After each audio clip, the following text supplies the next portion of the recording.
Well.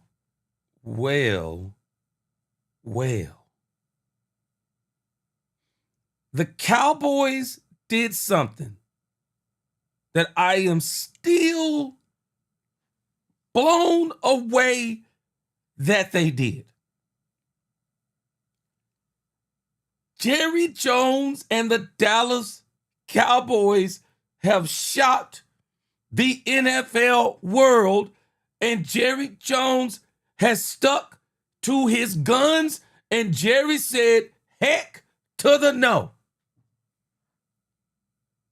Jerry Jones has pulled the equivalent of Jerry Jones not bringing back Jimmy Johnson.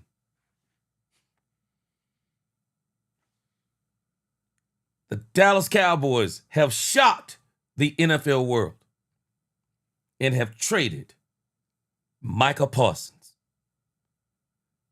And I'm still rolling with the Cowboys. Let's get it. Let's go, Cowboys. I am still rolling with the Cowboys. I told y'all before that somebody was going to have to say no to these agents. Jerry Jones just stood on business. Welcome. Cowboy fans and Cowboy haters alike. I'm the G, and I'm the host of Let's Talk Cowboys, where we talk facts.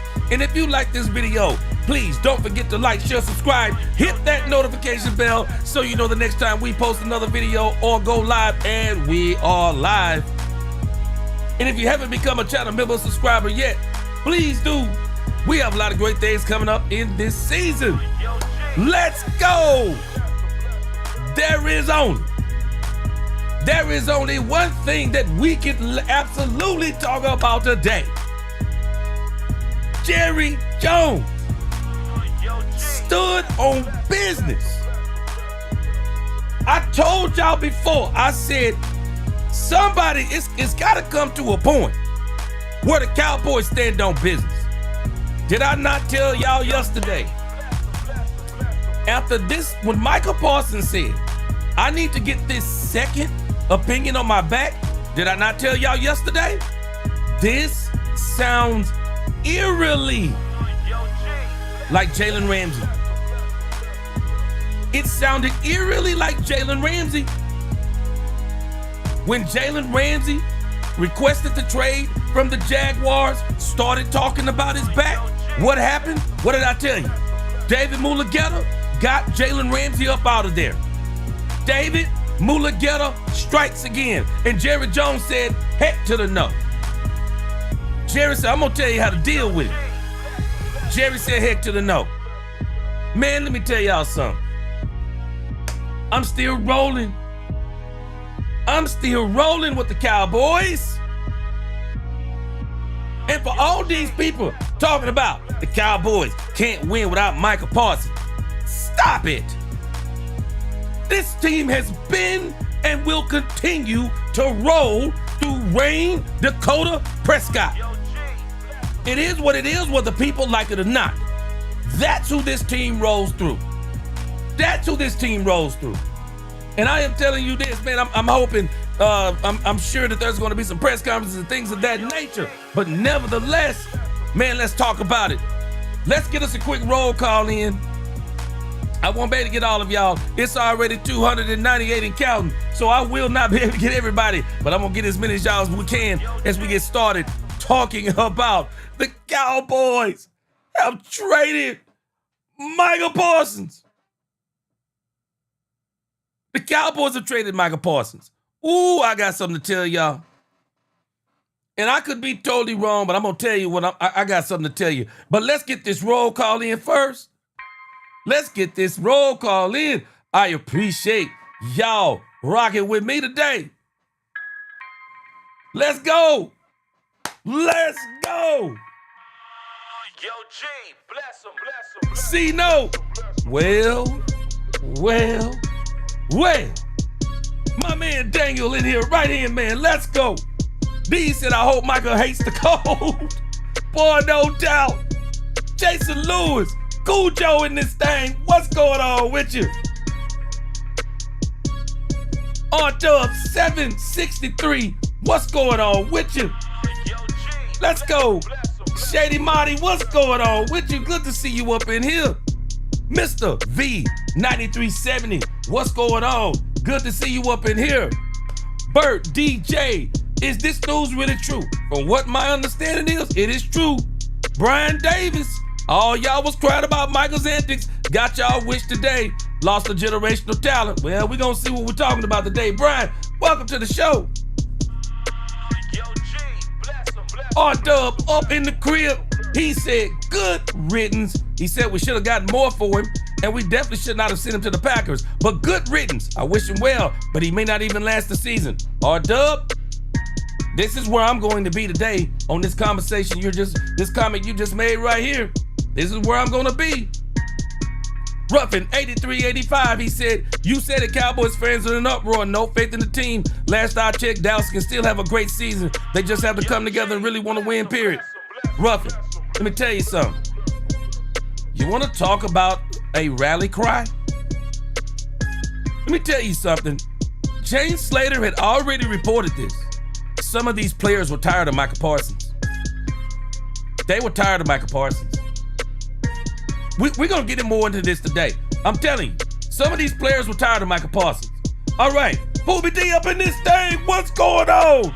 He said there's someone in the conference that we can't beat. We going to see. But you're right about it. We hadn't beat them. They beat us in 2014. They beat us in 2016. They beat us in 2023. And I think they beat us a couple times in between. Lord Nova 85, what's going on with you? Good to see you up in here. I'm just going to get these, I want to get these greetings in, then we're going to get right into this.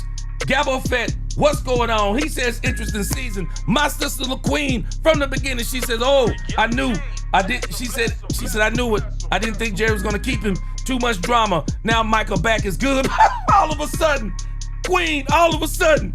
She said, well, the millionaire and the billionaire. If Michael got back on the field for us, he wasn't going to play hard. Just fade like he always did. Michael wanted out of Dallas, wish him well. Ooh, the Queen.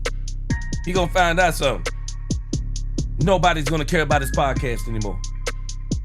Nobody's gonna care what he's doing outside of playing the Dallas Cowboys. That will be it. What's going on, 2011 Man Beast? I see you up in here. What's going on with you? Renan, what's going on with you today? John Henry up in here. What's going on? Justin Durham, what up with you? Let me start that comment. I like what you said there. Alex 4099, what's going on? Michael said he wanted to be a Cowboy for life, but rejected $40.5 million. This man, I'm telling you, took less to go to the Green Bay Packers. Michael Parsons took less to go to the Green Bay Packers. And we're gonna talk about that in a moment too. All right. I'm about to greet some of y'all as we go. It is way too many of y'all up in here. Boy, I appreciate y'all rocking with me today. Man, I appreciate y'all rocking with me today. Y'all keep coming in. Hit that like button. Hit that subscribe button. Dak Owens Filthy up in here. Big Mouse Dog up in here. Man, I appreciate y'all. Let's go. Edward Frazier up in here. Let's go. Marvin Washington. Well. Let's go. The real Chris Dansler up in here. Let's go. April Showers up in here. Alfredo Morales in this congregation. My man JCT Slice. What's going on with you? He said this is insanity. We're gonna see. I don't think it's as much as insanity as we think it is. Let me greet my man, the big Ron Bowski. Ed Water gave me a shout out today, didn't he? Let's go. Rose, back up in this thing. What's going on? Mark Vasquez, I see you. All right, let's get this thing going. Man, there's too many of y'all up in here. I appreciate y'all rocking with me. I can't get you all. Lonnie Cabal will be able to stop the run. Lonnie Cabal said we better stop the run now. All right, let's go. I'm sorry, man, I can't get all of y'all in. Y'all I apologize. So many people coming in. Let's go. We got 10 super chats up in here. Man, let me go ahead and get these out of the way first. Man, I appreciate you. Angie the Rebel Chicks, don't think I didn't see you in the chat, my sister. What is going on, Angie the Rebel Chicks? Good to see you back up in here. Standing ovation for Angie the Rebel Chicks, my unofficial co-host. What's going on with you? All right, Star Guardian, $2 super chat. He said, is it wrong of me not to be mad at this G? Bro, Star Guardian X, I'm not mad either. I'm not mad either. Micah Parsons said he wanted a trade and he got it. He said he wanted it. Star Guardian X said guard Keegan in waived Flanoy. Okay, I'm going to check that out. So you said we waived Flanoy? Okay, I'm going to check that out. R-Dub, he said, what up, my G? My only issue is that we should have gotten more and not have gone to the pack. Hold on a second. Let me write something down. You know, let me go ahead and broach it now. Let me tell you what we have discovered. Let me tell you what we have discovered, R-Dub. I appreciate that super chat. Let me tell you what we have discovered, whether people want to acknowledge this or not. All these offers that were out there for Micah Parsons, y'all do know this tells us that those offers actually were not that good. Unless it comes out that Jerry did this as a favor to Micah Parsons to put him on a winning team, which would be crazy to me. Why would they do this to the Green Bay Packers? Why would Jerry and the Cowboys do this for the Green Bay Packers? Unless all these offers that people said were flooding the desk of Jerry Jones. You know what that tells me? They were not that good. I said this before. With all these offers, something is wrong if people are telling me all these offers are coming through and now the Cowboys have chosen the Green Bay Packers. That tells me that the offers from all the other teams were not that good. Why would I trade him to the Green Bay Packers? I want to see what the rest of this deal looks like because a lot of people are saying that it's only a first. I want to see what the rest of it looks like because I'm not convinced. I'm not convinced that it's only 2 first rounders. And you have to think, if the Green Bay Packers win, that means that they're going to be at the top or the bottom of the draft. So that means that those first round draft picks we get, they're going to be somewhere like 25 and back. That tells us whether people accept it or not. Obviously, the teams, the bottom feeding, I don't want to call them the bottom feeding teams, but when you talk about the worst teams in the AFC, the worst teams in the AFC, obviously we're not offering a lot. The worst teams in the AFC were not offering a lot. They couldn't have been. There's no way that Jerry makes this trade with the Packers unless those teams were not offering a lot. So it's the only thing that makes sense about him going to the pack. All right, 2011 Man Beast.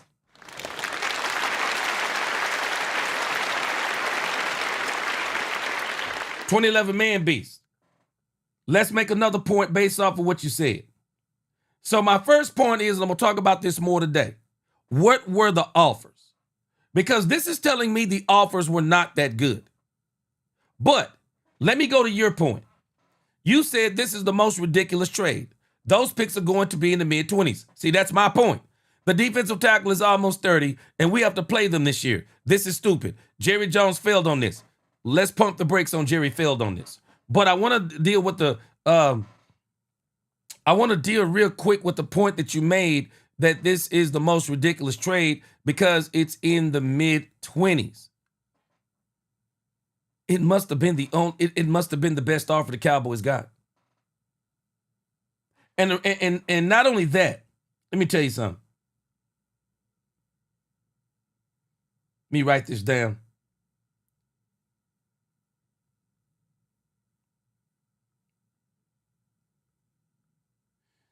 Do y'all know Micah Parsons must have really ticked off Jerry Jones? Micah Parsons must have really ticked off Jerry Jones. And I told y'all before,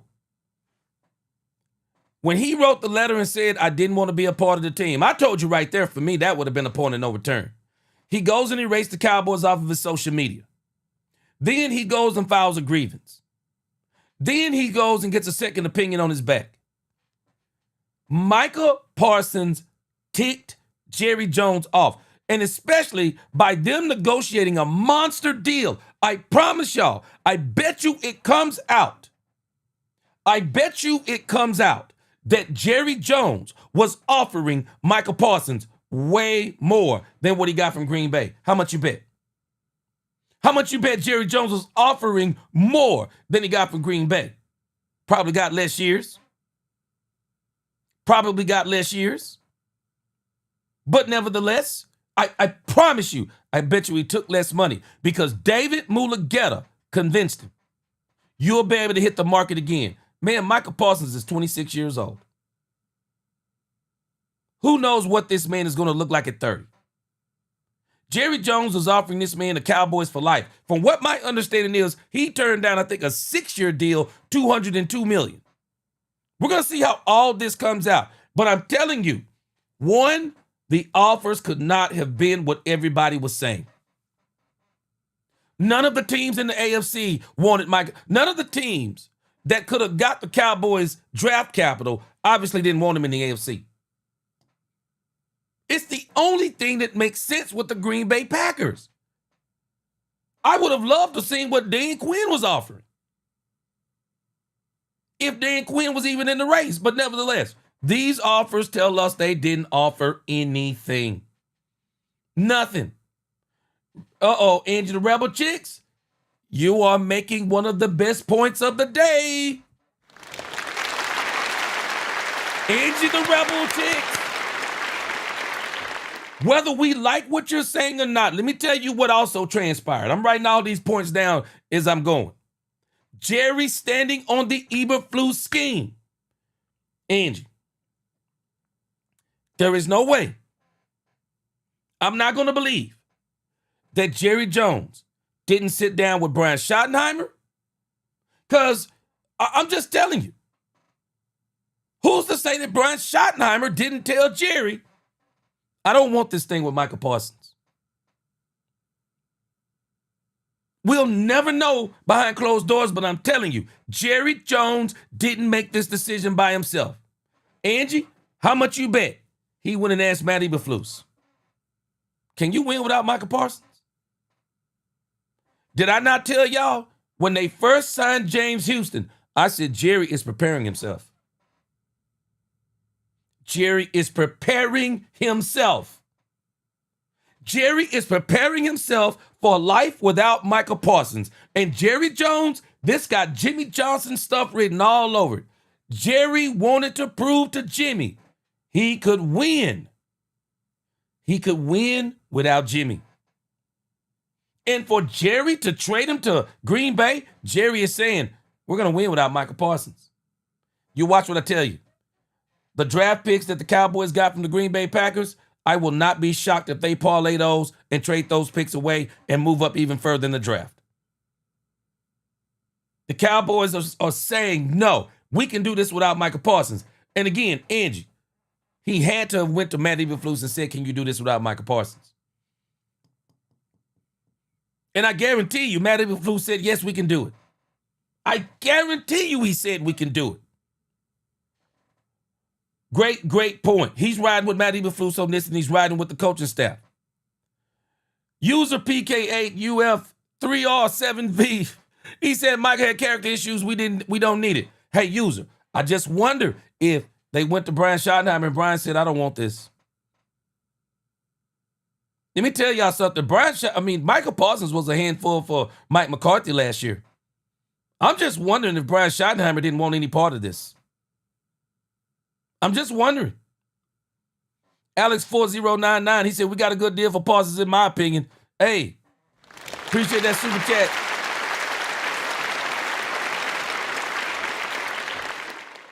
Hey, Star Guardian X. Alex, appreciate that $9.99 super chat. Hey, Star Guardian X. I don't know if you remember, but I said this. All roads point to George Pickens. I said that. All roads are pointing to George Pickens to me. Whether people realize it or not, I believe Jerry Jones values his offense more than he values his defense because Jerry sees that as a strength. And Jerry believes in Dak Prescott. I'm telling you, Jerry believes in Dak Prescott, whether people like it or not. Okay, R-Dub, appreciate that $2 super chat. The grass is not always greener on the other side. Grass is grass. Yes, sir. Micah Parsons is going to realize something. Green Bay don't get you what the Cowboys get you. Green Bay don't get you what the Cowboys get you. Even with the Green Bay Packers, he'll still be riding that Cowboys name for a little while because people will be saying that Jerry was stupid. But you watch what I tell you. When they build you, they kill you. And if he's not successful in Green Bay, they're going to turn on him. They're going to turn on him like a flapjack. And they're going to say it was one of the best things the Cowboys did. C2 Pope, appreciate that $1.99 super chat. C2 Pope, appreciate that super chat again. He said we had to cut the cancer out. Yup. He must have ticked Jerry off really bad, I'm telling you. 2011 Man Beast, he said, this trade deal was stupid. I don't mind being traded. I mind that we got scammed. I want to see what this whole trade is. Got to see it. I don't know if all the details are out on it yet. Star Guardian said 2 first rounds and defensive tackle Kenny Clark. Okay. So, hey, I guess Star Guardian, we're going to look at this trade in a moment. But I guess at the same time, everybody who wanted a one tech, you got your one tech. You're just not going to have Micah Parsons. But I'm telling you, the Cowboys, we had already said this. Donovan Ezeraku. I believe Donovan Ezeraku was the Micah Parsons replacement all along. I didn't think it was going to happen this year, but I said it. Donovan Ezeraku was the Micah Parsons replacement. And now it's come to fruition. The Cowboys are saying, yeah, he's the replacement. Tristan York, appreciate that super chat. He said, G, love your show. Big fan, truly, God bless. Cowboys did well in my opinion. Parsons did nothing in the playoffs anyway. Go boys. Hey, let me tell you something. That's a crazy stat even in 2023, if I'm not mistaken. Micah Parsons had 2 sacks in the last 7 games of that season. Rebel Chick said, if Michael was such a generational player like everyone throws around, why didn't we get more? I'm greedy. Rebel Chicks, you hitting it on the head again. Angie, it is obvious other teams didn't see Micah Parsons the way some of us saw him. Other teams didn't see him the way the media sees him. Other teams didn't see him the way he sees himself and David Mulugeta sees him. Angie, there is no way the Cowboys trade Micah Parsons to the Green Bay Packers unless that is unequivocally the best offer out there. There is no way. And you got to man, we got to even give Jerry credit on this. Jerry must really still like Micah Parsons because why in the world would he give him that trade? Jerry could have just said, heck no, I don't care about no 2 number 1s. I'm trading them to Siberia. I'm putting him in Cleveland. I'm putting him with the Jets. I'm putting him with the Jaguars. I don't care if they're offering 1 first-round draft pick and 2 number 3s or whatever the case may be.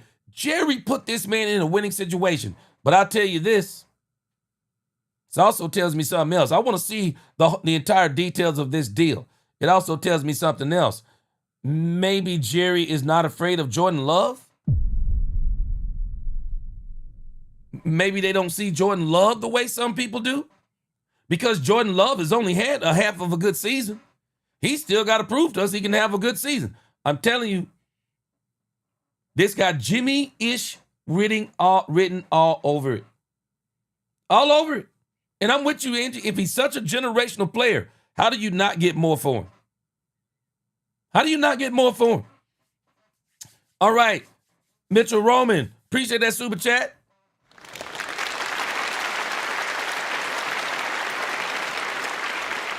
Mitchell said, I'm not worried. He's going to be missing Parsons too.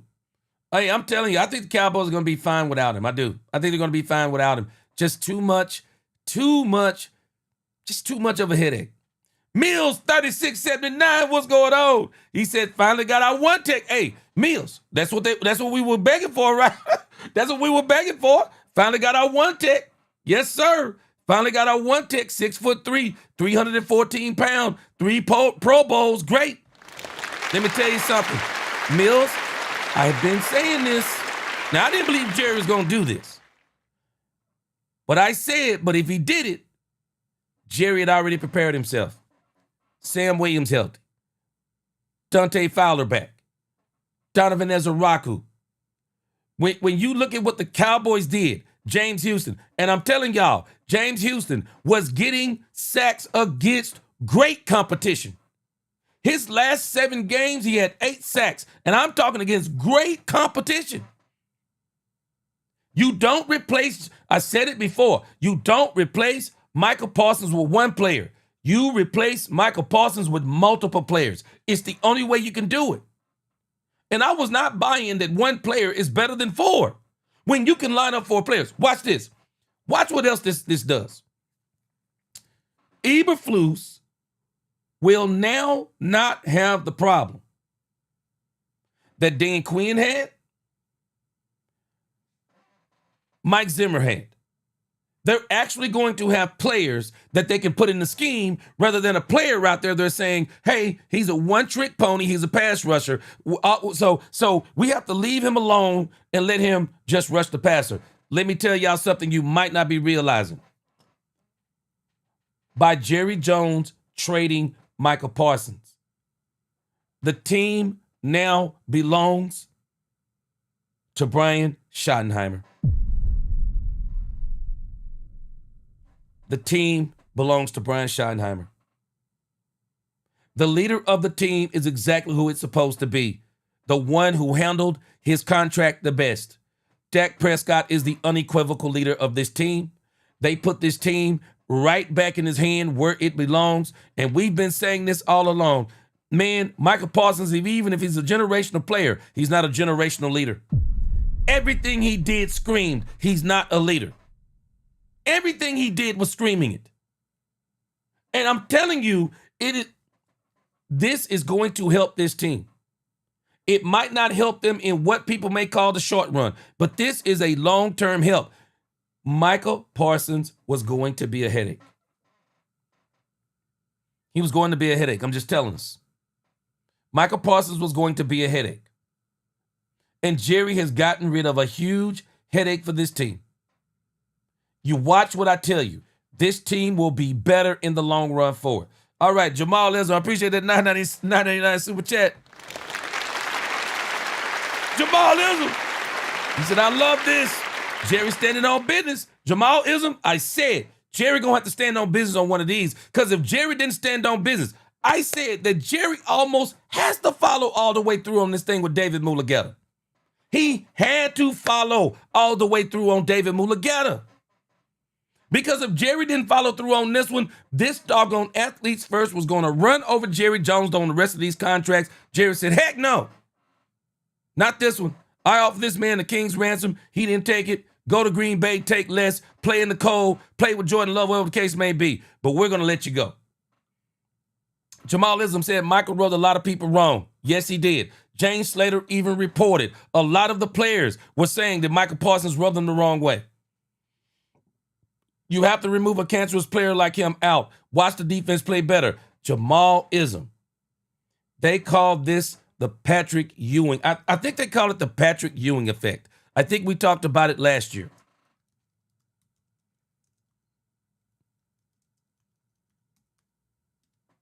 It's called the Patrick Ewing effect. I don't know if y'all remember, but we talked about this last year. It's called the Patrick Ewing effect. Let me show you something what Jamal Ism is saying. Jamal Ism said the defense is going to play better. Watch this. The Patrick Ewing effect is. The Patrick Ewing effect, also known as the Ewing theory, is a theory popularized by Bill Simmons, which states that a star athlete who is the focus of intense media attention but consistently fails to achieve substantial team success can be replaced by more team-oriented or stylistically fitting player, and the team then plays better without them. I agree with you. I agree with you, Ism.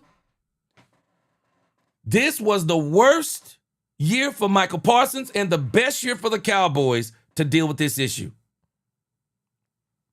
The Cowboys prepared themselves for this.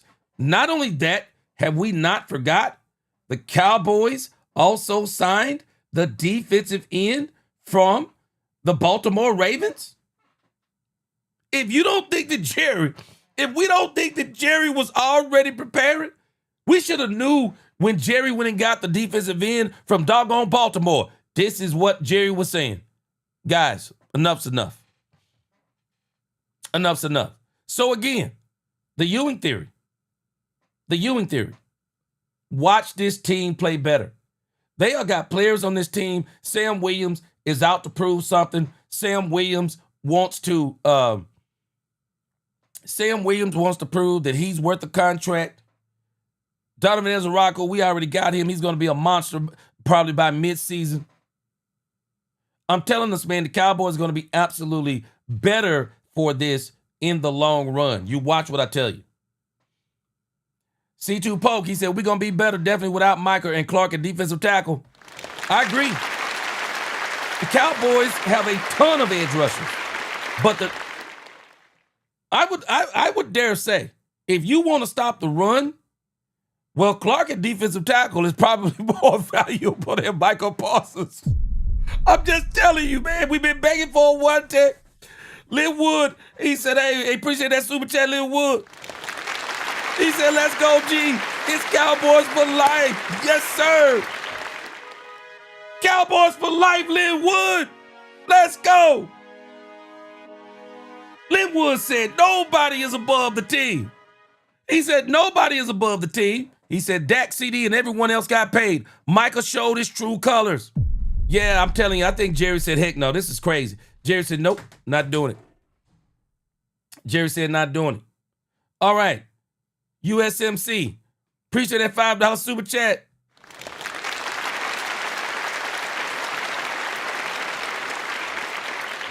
USMC said, don't forget Parsons has to agree he's going to play for this team. He's going to play for this team and not hold out. Honestly, I'm glad they traded him. He never played linebacker for you. Yes, sir. USMC. JL Channel, what's going on? Appreciate that super chat. JL Channel, let me tell you something. This tells me there were no more offers. There is no way there were better offers. There's no way. There's no way. There's no way the Cowboys trade him to the Packers unless there are no better offers. It says my thing, out of all the teams to trade, they trade him to Green Bay. They played him in week 4 and the Packers are beating the Dallas in the playoffs. Let me tell you something.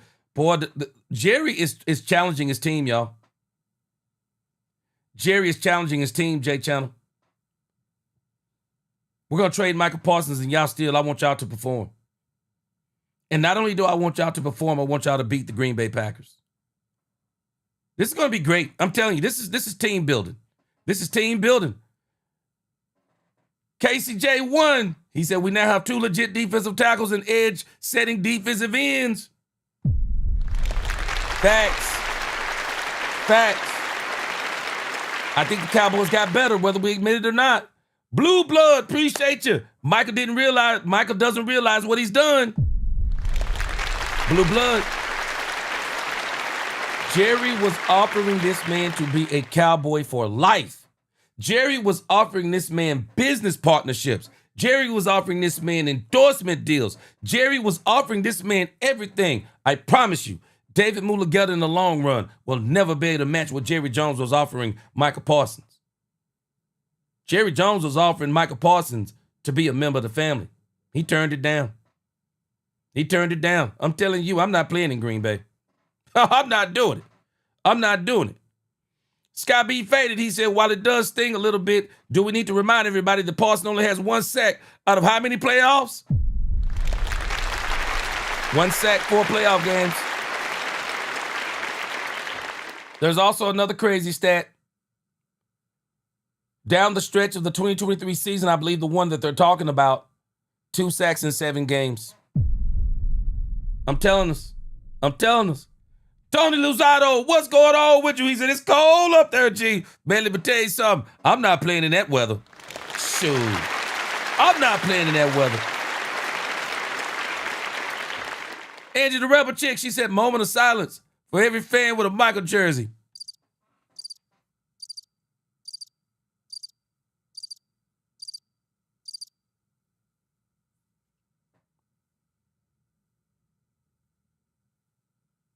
All right, let's go. Angie, we gave him a moment of silence. I don't know what they're gonna do. I don't know what they're gonna do with them jerseys, Angie. Angie says, shout out to Dak and CD for getting their deal done so I can continue rocking my t-shirts and jerseys. Yo! Appreciate the super chat, Angie. Hey, let me tell y'all something. A lot of us may not realize it, but we are relieved. We're relieved. I didn't want Micah Parsons to be traded, but I'm relieved. Because Micah Parsons and David Mulugeta was willing, and Jerry realized it. Micah Parsons and David Mulugeta was willing to take this to hell. They were willing to take it to hell. No matter what Jerry said, no matter what Jerry did, David Mulugeta and Micah Parsons were willing to go lower and lower and lower, and Jerry said, I'm not taking my team to hell. I'd rather trade Micah Parsons than continue to put my team through this. And I believe that Jerry Jones made the right decision. Start Guardian X. Boy, I bet you D-Law somewhere laughing his butt off. Marcus Law somewhere laughing his butt off, bro. I'm telling you. R-Dub, he said, I guess D-Law was speaking truth. Yes, sir. Appreciate them super chats, you guys. I'm telling you, it's true, man. Tristan York said all his sacks against bad teams, not missed. Tristan York. I'll pull it up again for people who do not understand. Now, Micah Parsons can only play who Micah Parsons plays. But when Colin Cowherd talked about those stats, I had to go do my own investigation. And when you look at this man's sack totals and who those sacks are against, they're not the same. They're not the same when you look at the divisions that Myles Garrett and Nick Bosa are playing within. The teams that they're playing, they're not the same. This man amassed more than half of his sacks against a terrible Commanders team, a terrible Giants team, and a terrible Carolina Panthers team. He can only play who he plays.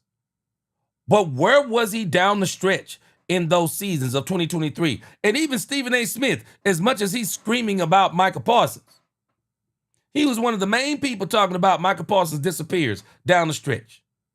Said he disappears in big games. He was one of the main ones saying it. One of the main ones saying it. USMC. Appreciate that super chat.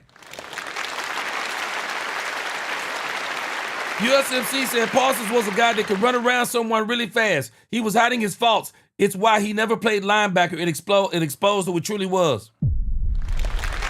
You know, at the end of the day, we'll never know what he truly was, but all I can tell you is at this point, he was a one-trick pony. And he was a guy that didn't fit inside of the system. He actually was outside of the system.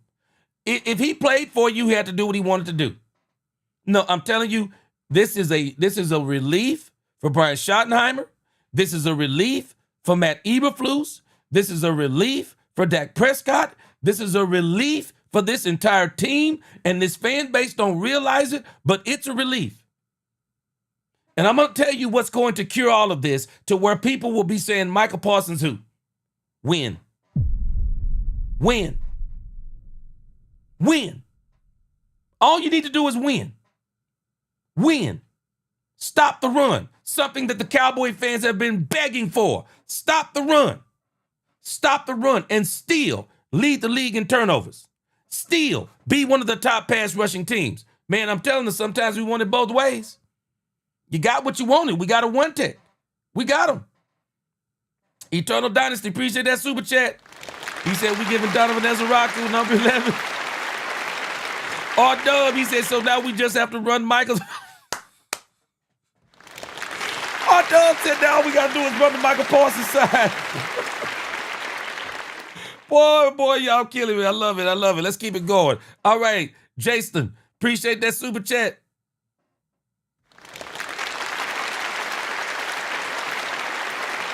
He said, so what defensive threat do we have going against the Eagles with 2 first-round picks we can't use till next year? Now, let me tell you what we have. James Houston, Dante Fowler, Sam Williams, Donovan Ezraku.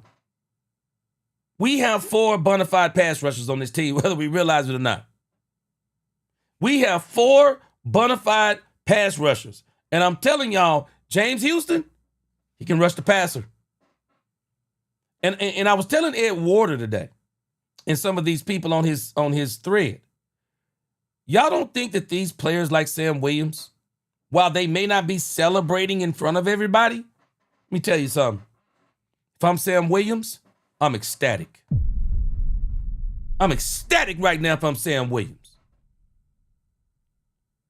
More snaps for me. More snaps for me. If I'm Dante Fowler, more snaps for me.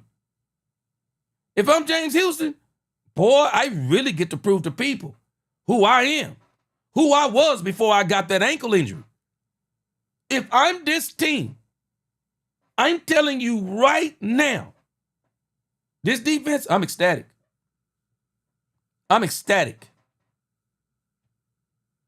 Man, we got to understand, this is a football business. When you're backing up somebody, it's not that you want them to get hurt. It's not that you want them to get traded.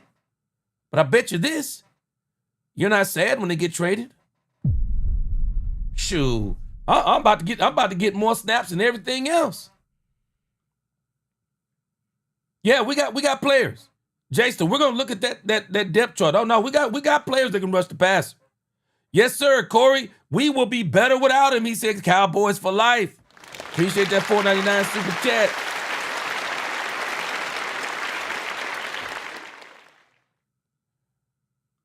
My sister Angie, the rebel chick, she said, I'm calling it once. Overshown comes back, he's taking over. Angie, we've been saying it. Demarion Overshown is the true leader of this defense. Demarion Overshown is the true leader of this defense. He proved it during training camp, even while he was injured. This man was acting like a coach. He was at the right hand of Matt Eberflus, watching the plays, questioning the plays, walking around the field like the coaches, shaking the hands, in the end zone, running out on the field, hyping up the defense. Demarion Overshown is the leader of this defense. Period. End of story. Angie, you're exactly right. She said, I'll miss him more than Micah, but Micah's a great player. Personally, I wouldn't have traded him. Angie, I don't think Jerry wanted to trade him. I think this man ticked Jerry off because Jerry realized something. This was not going to be good for the team because Micah Parsons and David Mulugeta were willing to wreck this team. And Jerry said, no, I'm not going to keep a player that's willing to wreck the team. And that's where we are. Yes, sir. Star Guardian X. He says, shoddy culture weeds out bad seeds. Facts. Straight up facts. Appreciate the super chats. Yes, I'm telling you. Justin Durham said something earlier. He said, like Ivan Drago said about Apollo Creed, if he dies, he dies. Michael needs to know that one monkey ain't gonna stop the show. Now, Justin, a lot of people don't remember, but I'm gonna tell you what really ticked me off about something that Micah Parsons said, and I mentioned it when he wrote that letter, that this man said he wanted the Cowboys to be America's team again. What? Boy, if I'm Jerry Jones at that point, I'm boiling. I'm boiling. At that point, I'm boiling. Wait a minute. You saying that we're not America's team? And you make us America's team? Because you're on the team? Oh, heck no. I'm already upset. Okay, let's go over to DallasCowboys.com. I want to see if there's a press conference or anything going on. Boy, Man, let me tell you something. Y'all can tell me anything y'all want to, and I'm telling y'all, I'm not happy the Cowboys traded Micah Parsons. But I can tell you this, I'm relieved they traded Micah Parsons. I'm relieved. Micah Parsons showed what kind of leader he was. Micah Parsons was literally willing to take this team to hell. And it's one thing when a player is saying some things out there in the media. But when a player is ready to take a team to hell, I can't have him on my team. I can't have you on my team when you're ready to take my team to hell, bro. I can't do it. And Micah Parsons was showing he was ready to take this team to hell. He was willing to follow any tactic that David Mulugeta told him. He was willing to do it. And I'm like, nah, bro. Nah, bro. Somewhere you got to stop, man. Somewhere you got to say, no, I'm not doing this. Somewhere you got to tell your doggone agent, bro, I'm not doing that. Somewhere you got to tell your agent that. You have to tell your agent that. And if you're not willing to tell your agent that I'm not willing to destroy this team, then I don't know what to tell you. I don't know what to tell you, but I can't do it. And I think what Jerry Jones did, whether people agree with it today, it was the best thing he did. David Mulugeta don't care nothing about no Cowboys, and that's the part I was trying to say. I was saying it yesterday. People have to understand this man cares nothing about the Dallas Cowboys. He cares nothing about the Dallas Cowboys. He cares about his pockets. The only thing he cares about with any of his players is not their teams. It's his pockets and I don't even think he necessarily cares about his players. I think he cares about them. But I think we have to accept that, hey, he's in this thing to make money too. He's in this thing to make money too. Katharina Kiss, what's going on? Appreciate that super chat. Okay, the Katharina Kiss, if I'm not mistaken, it's the same agency. It's the same agency, but it's not the same agent. Thankfully, if I'm not mistaken, let me pull it up. Thankfully, it's not the same agent. It's the same agency, but not the same agent. Let me see if we can pull it up real quick. I did a piece on this already about Micah Parsons. Okay, let's see if we can pull it up. Let me see if I can pull it up over here.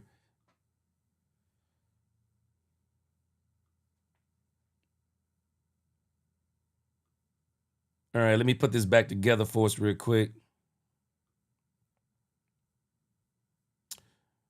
Yeah, and I'm telling you, man, David Mulugeta is a shrewd operator.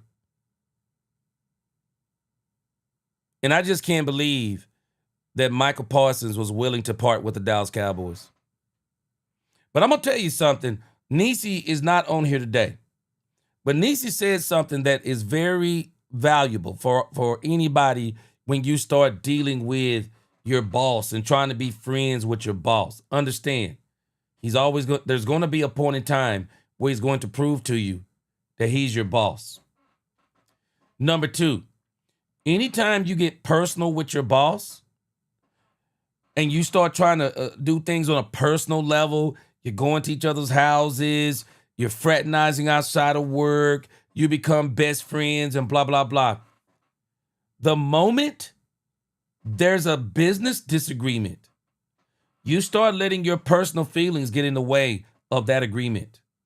And once you let your feelings get in the way of that agreement, it's worse than what it would be if you were just an employee who didn't have a relationship with your boss, because now everybody takes it personal. Everybody takes it personal. And so I'm telling you what happened with both Jerry Jones and Micah Parsons. They both took it personal the way they were dealing with each other with this deal. But when it came to Dak Prescott, when it came to CeeDee Lamb, this is why for them it didn't get to that point, because they never wanted to hang out with Jerry Jones. They never wanted to accompany him to games. They never wanted to call him their guy. They didn't get his personal cell phone number. They kept it business. Micah and Jerry went beyond business. That's what this all stems from. And this is why Jerry and Micah had to part ways. It was the best thing for both of them, and especially as it applies to the Cowboys. Because again, this dude, Micah Parsons, was about to literally destroy this culture that was actually going to destroy this culture that they're trying to put together. Star Guardian X. I saw Matty Dubs. We're gonna go to him in just a moment. Let me go back to Katharina Kiss. I appreciate that super chat. Let me show this over here for my sister Katharina Kiss. Okay, so this is the issue when we start talking about these Cowboys contracts. So these are the players that the Cowboys have on the Athletes First client list. And if I'm not mistaken, I thought I had it on here. Maybe I didn't. Let me see. Okay, yeah. George Pickens. He's on the list. So David Mulugeta was Micah Parsons. Malik Hooker was David Mulugeta. But everyone else, Todd France, Brandon Aubrey is Todd France, Ty Smith is Todd France and Jay Panos. George Pickens is Trevon Smith. So he's with the agency, but he's not with David Mulugeta. And we got to understand right now, David Mulugeta is riding high right now because David Mulugeta has brokered some $1 billion in deals. But again, I'm telling us, Jerry Jones was smart to move away from David Mulugeta in particular, because if you look at the deals that David Mulugeta brokers, those deals are typically historical deals. And after those players sign those deals, those players fall off a doggone cliff. Not all of them, but he's brokered some huge deals, and people are now scratching their heads over those deals. They're scratching their head over those deals. He is responsible for the Deshaun Watson deal. Tell me who got the best end of the stick on that.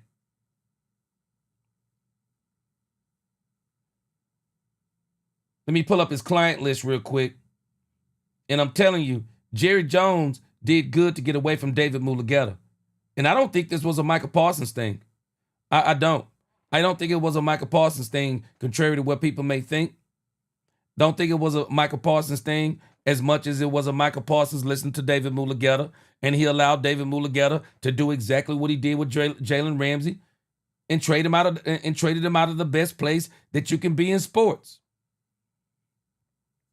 And so I think it's crazy. A lot of people are acting like, yeah, man, this is bad for Jerry. No, this is bad for Micah Parsons, because everything about Micah Parsons is going to fade into oblivion, because everything is bigger when you do it in Dallas. Other players got podcasts. You just don't know it because nobody cares, because they're not in Dallas. The only way Micah Parsons' podcast will continue to live and be popular is he's going to have to always say something about the Dallas Cowboys. But this is the list of the clients that Athletes First have. David Mulugeta. He's Malik Hooker is the last player that we have, as far as I know of, where he's his agent. So I don't think the Cowboys are going to have any problems going forward signing any more players, because I think some of these other agents are a lot easier to work with. But I think it's David Mulugeta that rubbed Jerry Jones the wrong way after Jerry Jones goes in and offers Micah Parsons a monster deal. I'm going to be shocked if the Green Bay deal even matched what Jerry Jones was offering, even on a per-year basis. But I think he rolled up out of there because he was offended. I think he rolled up out of there because Jerry wasn't going to let him and David Mulugeta tag team on him. I don't understand why people don't get this, but he wasn't going to let him do it. Ace Wade in the crib.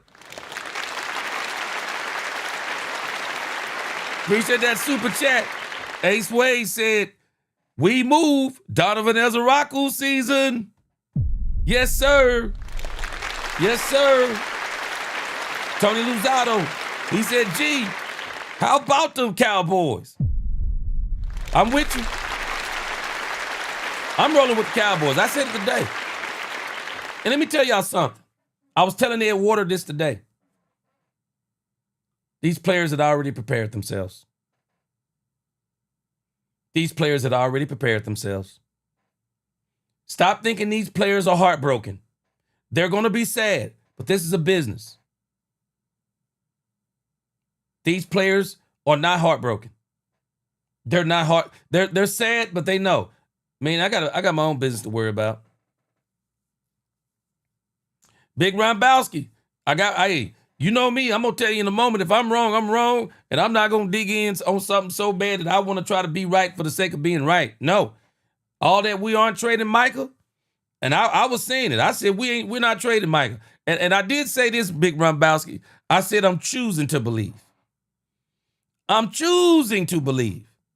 We aren't trading Micah. I was choosing to believe they were going to extend Micah. Micah getting traded isn't happening, Big Rombowski. You can laugh at me all day because you're right. Boy, I said it wasn't happening. It happened. It is what it is. It is what it is. But I'm telling you, Jerry realized that this was going to destroy the team. And I'm going to tell you something. Jay Tuck, shout out to Jay Tuck. Jay Tuck said this.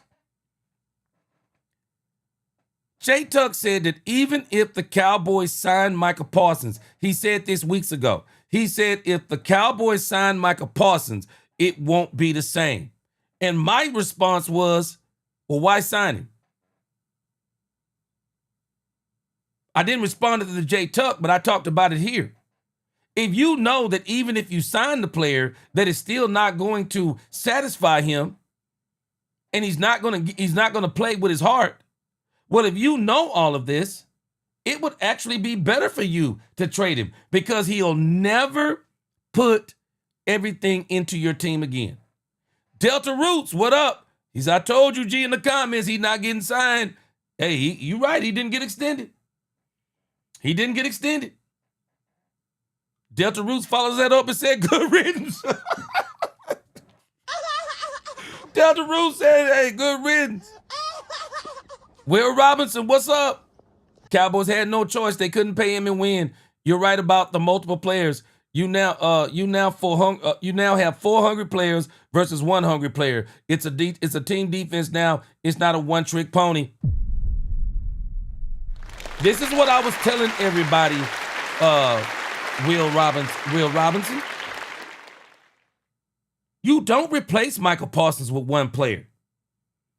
Poobie D is exactly right. James Houston is not Micah Parsons. I'll tell you this. James Houston, Donovan Ezeraku, Dante Fowler, Sam Williams, they might not be Micah Parsons, but I would take all 4 of them doing multiple things on my defense rather than just having Micah Parsons. Just telling you the truth. Man, we gotta, and these same people that are saying, and I've been hearing people saying it in these cuts. Yeah, we love our guys. Well, y'all love our guys too. Some of these people will take a player over the entire team. Not me. Mitchell Roman, he says, does Green Bay play?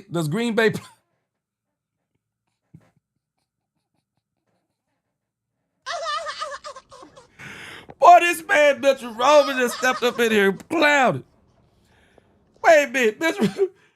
Mitchell Roman says, does Green Bay play Carolina the Giants? And if they don't, no sacks for missing Parsons. Boy, you wild up in here. Appreciate that super chat, man.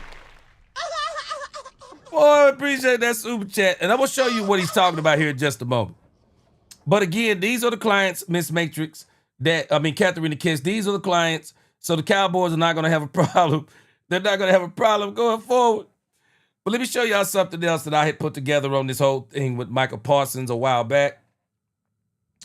I had put this together on Micah Parsons a while back after Colin Cowherd had brought some things to my attention.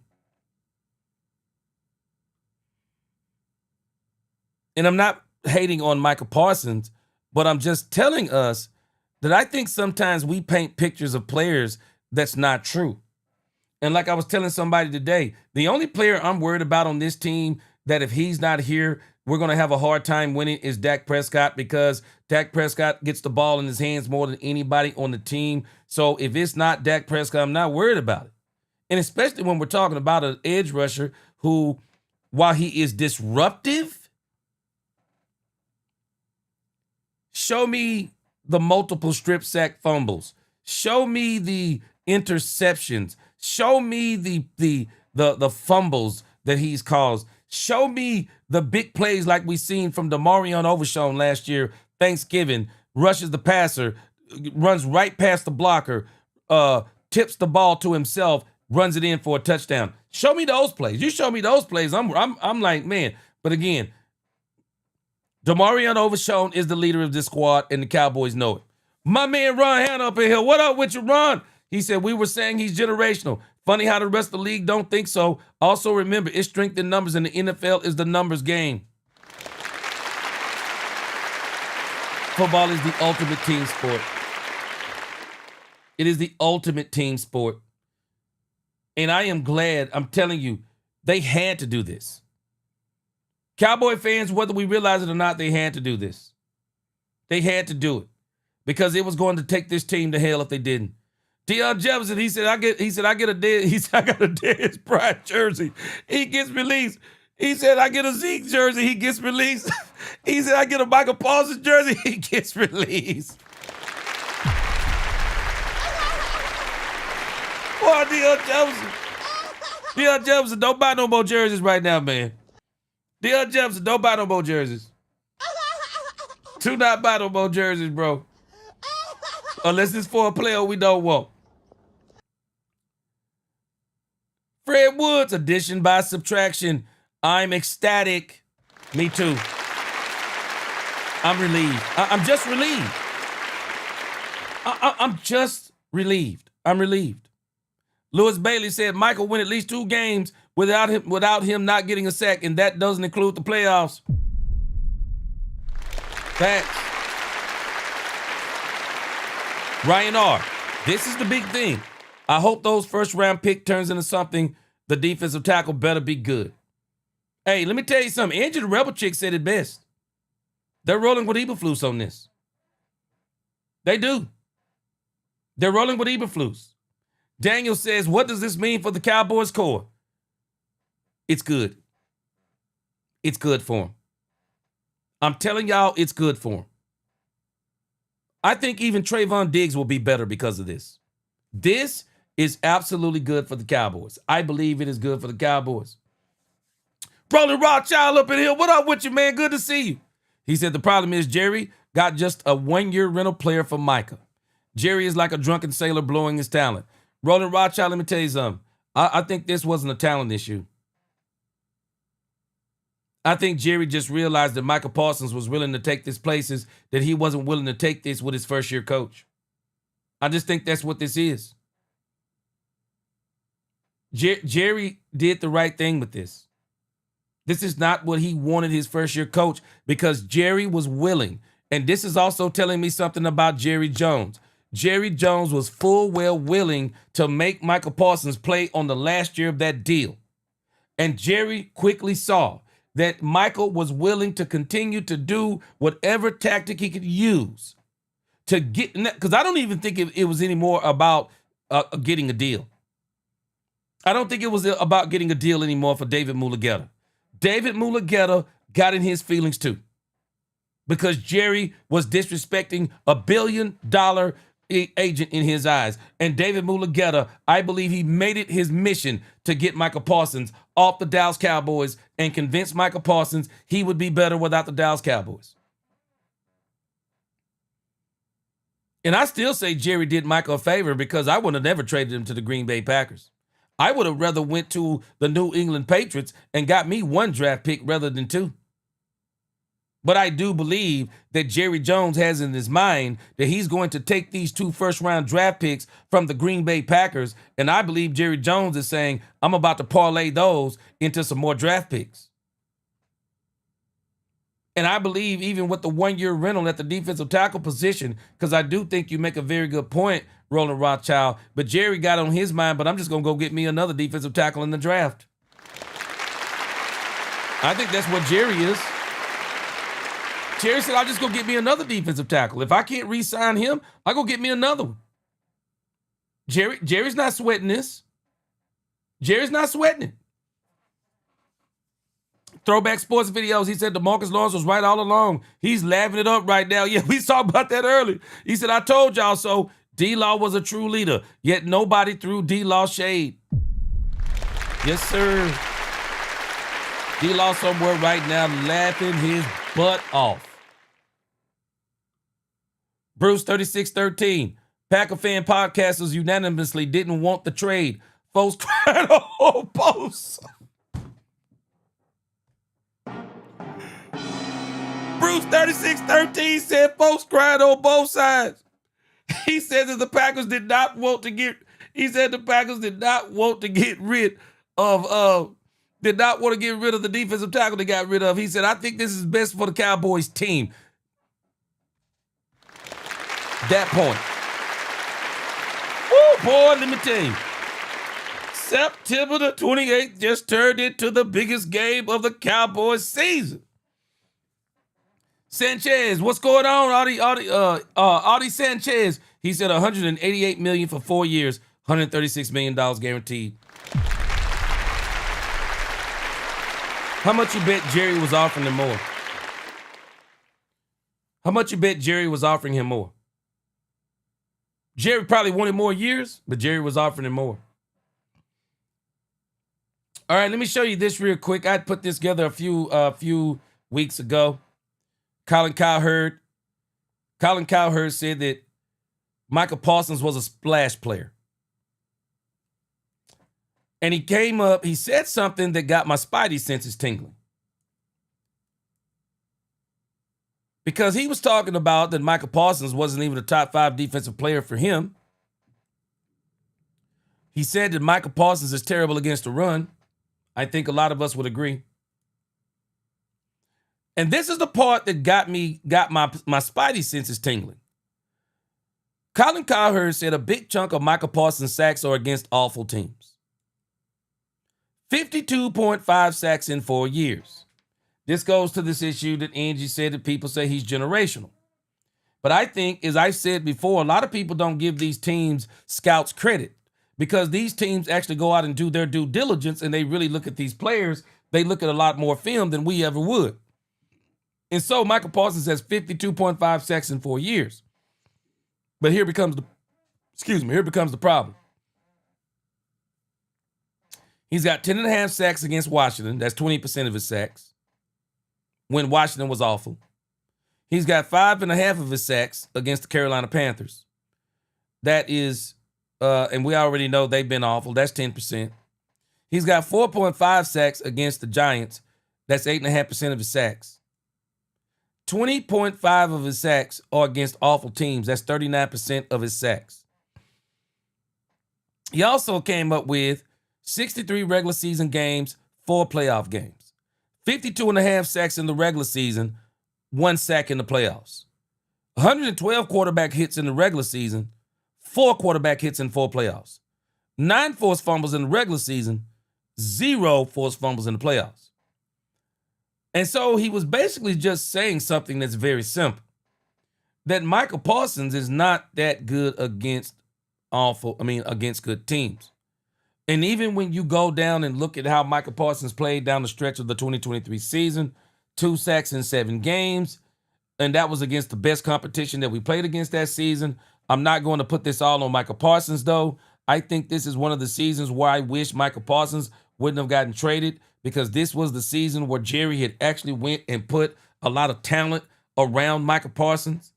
And I think Micah Parsons was actually about to have one of the greatest seasons of his career with the Dallas Cowboys. But nevertheless, the Cowboys basically said, and I just wonder if there was a conversation with Brian Schottenheimer, with these coaches, and Jerry is asking them, what do y'all think on this? And I'm just wondering, and it'll probably never come out, But I just wonder if Brian Schottenheimer said, man, Jerry, I don't want to deal with this. Y'all remember the other day that he said that he'd had an hour conversation with Micah Parsons. He wasn't going to say what that conversation was about, but nevertheless, you just wonder what came out of that conversation. And you just wonder if maybe he tells Jerry, I don't know if I want to do this with Micah Parsons. I'm just saying, because in the grand scheme of things, you'd have to ask yourself, why would Brian Schottenheimer want to do something like this? And I just don't believe Jerry does this without Schottenheimer co-signing. Hey, C2 Polk, let me tell you, he gonna do it too. Appreciate that super chat. He's going to do it too. You watch what I tell you. I said this before. All roads are pointing to George Pickens, because I believe that Jerry Jones sees George Pickens more valuable than Micah Parsons, because he's seeing what George Pickens does for Dak Prescott. There go my sister Niecy. What's going on, Niecy? Niecy, what is up with you? Niecy, tell me how you feeling about this in the chat. I'm gonna come find you. Appreciate you. Yo, G, bless him. Niecy says, G, I am not surprised. There is only one star in Dallas, and his name is Jerry. Oh, hey, Niecy. Say it, Niecy. Say it. I was thinking the same thing. Niecy said, Trayvon Diggs, you've just been put on notice. I agree. Niecy. Been put on notice. Trayvon Diggs has just been put on notice. I would not be surprised either, Niecy. Possible mid-season trade. I guess if you're going to clean it up, clean it all up. Clean it all up. And I'm telling you now, Niecy, if this dude, Trayvon Diggs, comes out balling, it would be the best time for the Cowboys to trade him. It would. It'd be the best time for them to trade him. Absolutely. I agree with you.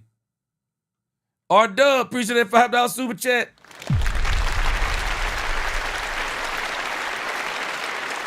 R-Dub. R-Dub. Say it. R-Dub, say it, bro. Another powerful statement. I think if they kept him, that offense and defense were separated. Now they will play as a team.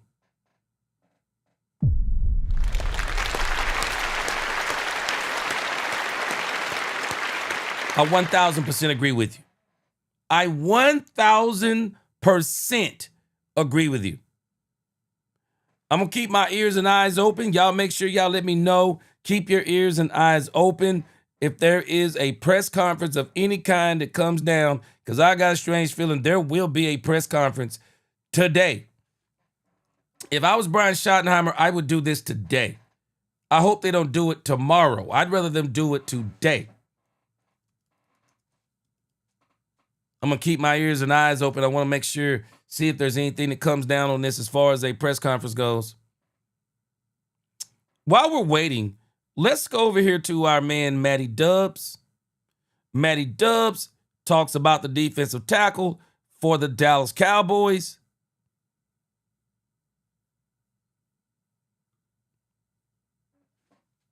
Let's see what Matty Dubs has to say about the defensive tackle, Kenny Clark.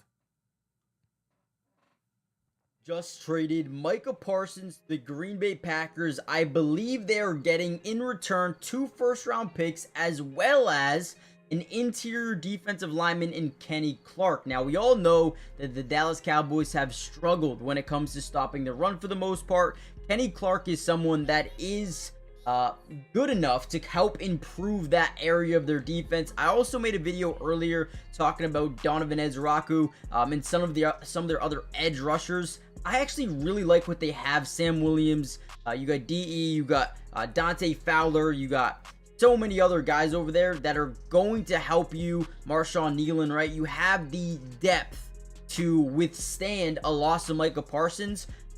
I don't love it. Micah's a difference maker, but Kenny Clark is definitely someone that can help them out ASAP, right?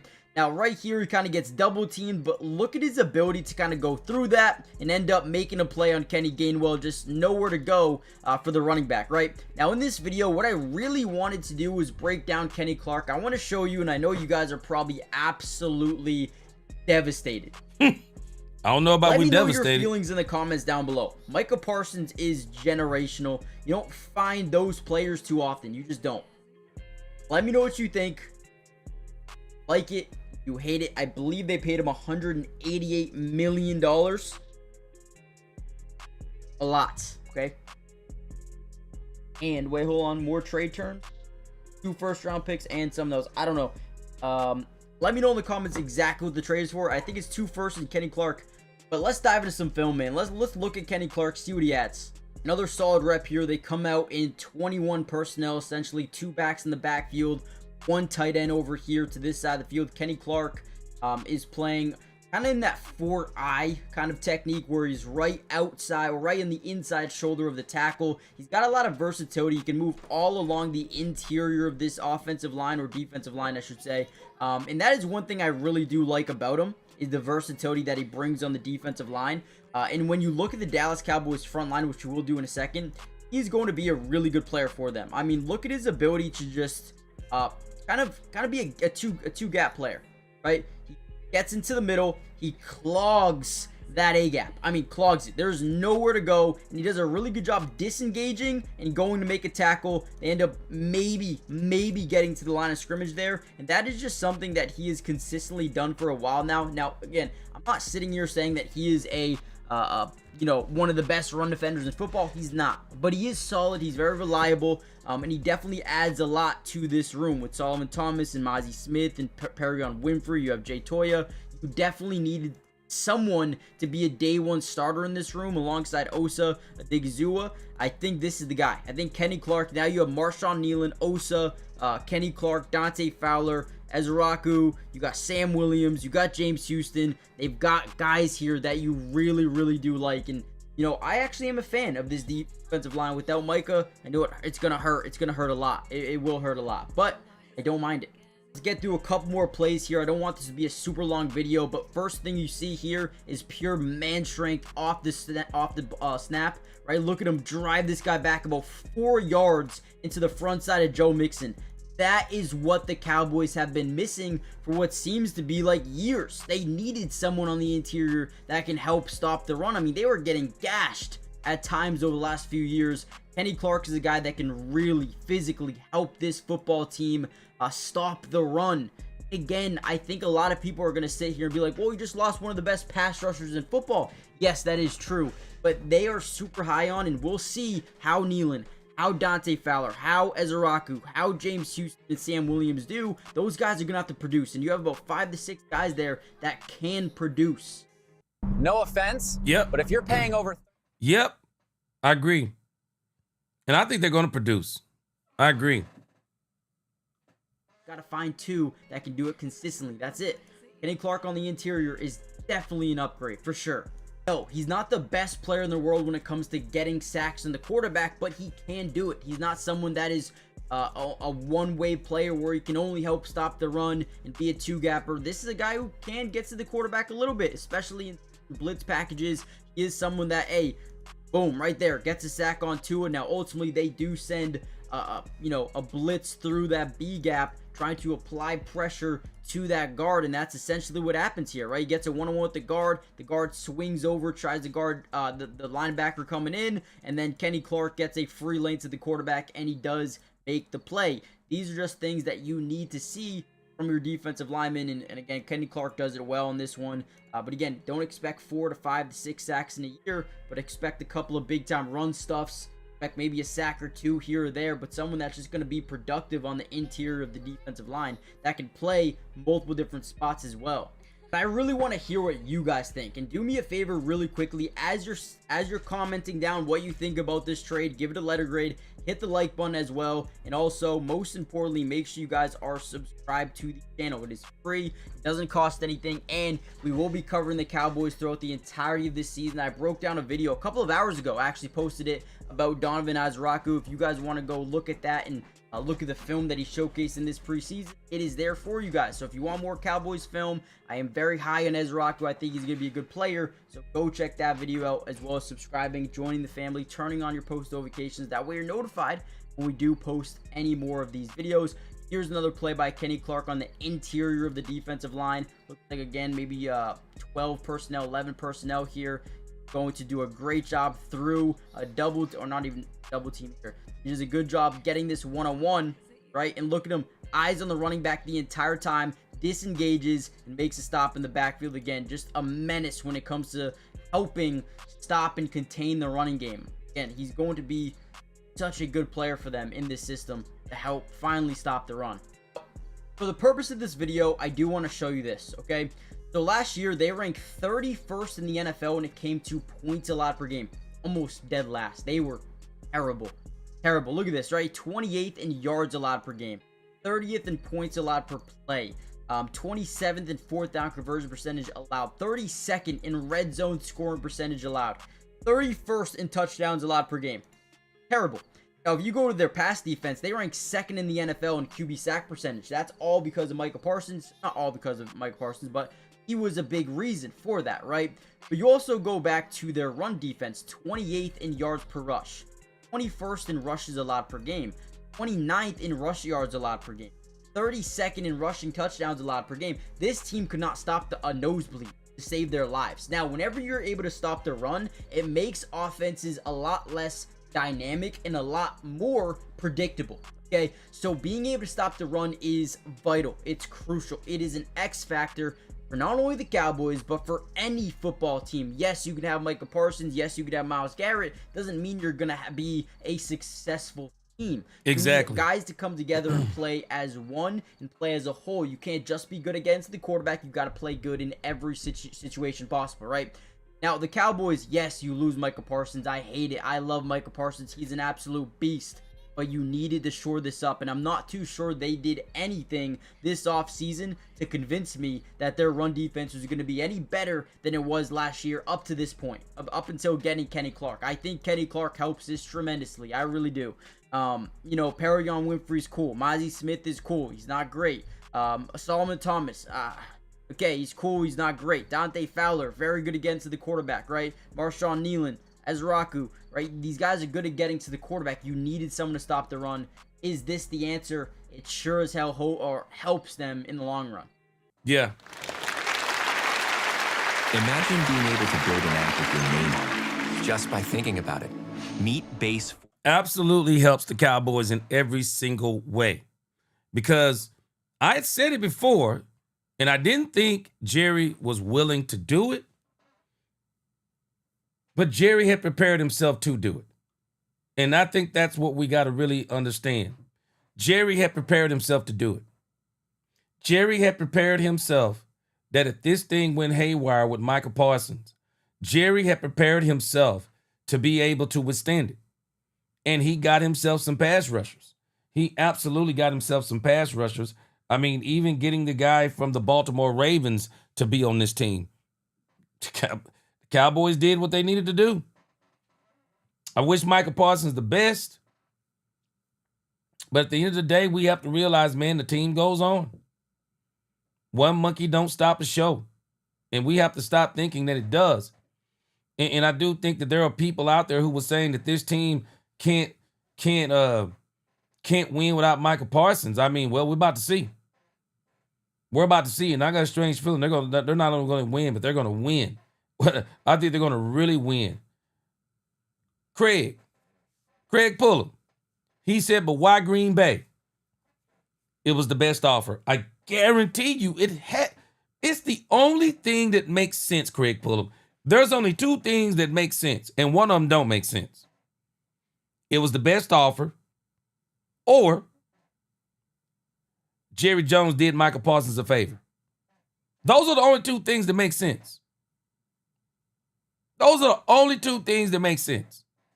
Or number three, the Cowboys don't really think Green Bay is that good, which I just don't see how they could see that when the Green Bay has bought the Cowboys nothing but agony over the last 9 years. So, to me, it screams the offers were not there, because there were people this morning even saying, yeah, the offers are coming in across the desk for Micah Parsons. Well, why wouldn't you sit there and see what the offers are? And they couldn't. They couldn't have been better than Green Bay. Lost in translation said, I think Jerry did this on purpose. I don't think he did. I really don't. I don't think he did. I think this is David Mulugeta. It's got David Mulugeta written all over it. This is exactly how he got Jalen Ramsey out of Jacksonville. It's how he got him out of Jacksonville. It's exactly how he got him out of Jacksonville. It's exactly. Barlow said, is everyone going to look over the fact what happened earlier before this trade happened, that the actions Packers Mulugeta did was tampering, given Parsons was still under contract? Barlow's. Facts. It was absolute tampering. I want to see what the rest of this deal is, because I saw this deal come across before. And when this deal came across before, it wasn't just 2 first-round picks. When this deal came across before, I thought this was like 2 2s, a 2, and a 7th-round pick. I thought it was more picks. I want to see, but maybe because they got the defensive tackle, but I even thought that was included too. So I do want to see what the rest of this thing looks like. C-Bay said, I've come through the entire Packers team and took at least 2 more picks or one other player on top of Kenny. Yeah, I want to see what the rest of this deal is. I want to see the details of it. Quasi Blake said, Poopy D, you either on the team or not. Do we support D-Law too? No. Did we support Fowler on the Commanders last year? Come on. Okay, y'all having some kind of discussion in there. Let me get a little bit further down in here. But I'm telling y'all, for the Cowboys to trade this man to the Green Bay Packers, I want to see what happens when the smoke clears. I cannot accept the Cowboys traded Micah Parsons to the Green Bay Packers unless there were no better offers. There is no way there were better offers, and the Cowboys chose this one. BK Cowboy fan, he said, how recent is your list? It shows in other places that Mulugeta is Pickens' agent, but let's focus on football now because we will be in Philly next week for real. I don't know. Maybe he switched over to Mulugeta, but my understanding is,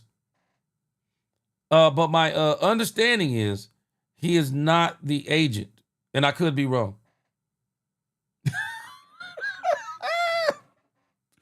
Catherine the kids, I'm gonna leave it right there. Cornelius would have said they could have tagged him next year, right? So what's the defense going to look like now, bro? Cornelius is going to look good. You watch what I tell you. The Dallas Cowboys defense is going to look good. Our biggest problem is we have not been able to stop the run. Micah Parsons was an undersized defensive end, even though he said he's listed as a linebacker. Now you got full-size defensive ends and you got pass rushers. Cowboys defense is going to look good. Miss Major said Diggs been gone. I agree. Diggs been gone. She said that definitely isn't the shocker here. Nah, he gone. Yeah, he gone. And I think the Cowboys going to see what he is. And then they're going to probably try to flip him too. The Yahoo Cinecast, he said smart move. Yeah. Again, it's not a move that I'm necessarily just over the moon about. But it is a move. It is a move that I'm glad they made because I think it needed to be made. Because again, Micah Parsons was showing, him and his agent was showing that they were willing to take this thing to hell. And Jerry said, I'm not taking my team to hell. We got a lot of good things going. Let me see here. Tell me this isn't crazy. I brought this up yesterday if y'all don't remember. I told y'all this was eerily similar to what happened with Jalen Ramsey. So Jalen Ramsey started dealing with this whole back issue, wanting to be traded from the Jacksonville Jaguars. Ramsey was saying things like he's dealt with back issues his whole life, even though I haven't heard, nobody was hearing this stuff. But Ramsey started saying that he was having back issues. And so it says Ramsey played against Tennessee 4 days later, but did not practice the following Monday because of an illness. He also missed that Wednesday's practice with a back injury.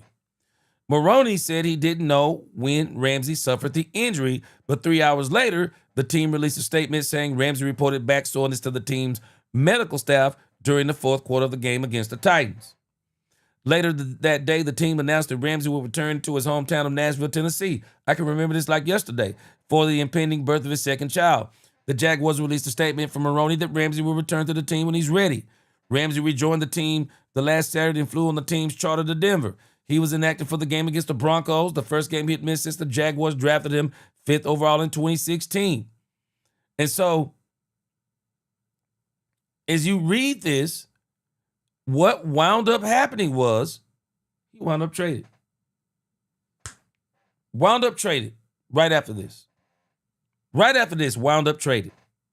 This sounds eerily similar. Eerily similar.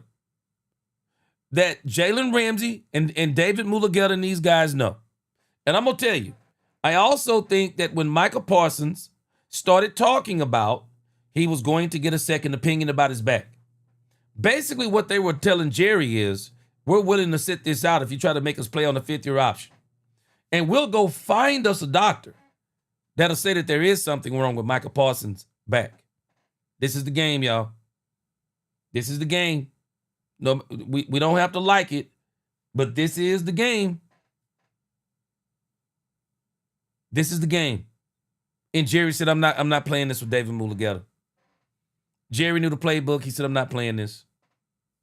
And I'm telling you, I don't think Jerry wanted to do it. I think Jerry had to do it. I think Jerry had to do this for the sake of his team. I think he had to do it. C-Base, he said 3-time Pro Bowler Kenny Clark, last Pro Bowl 2023.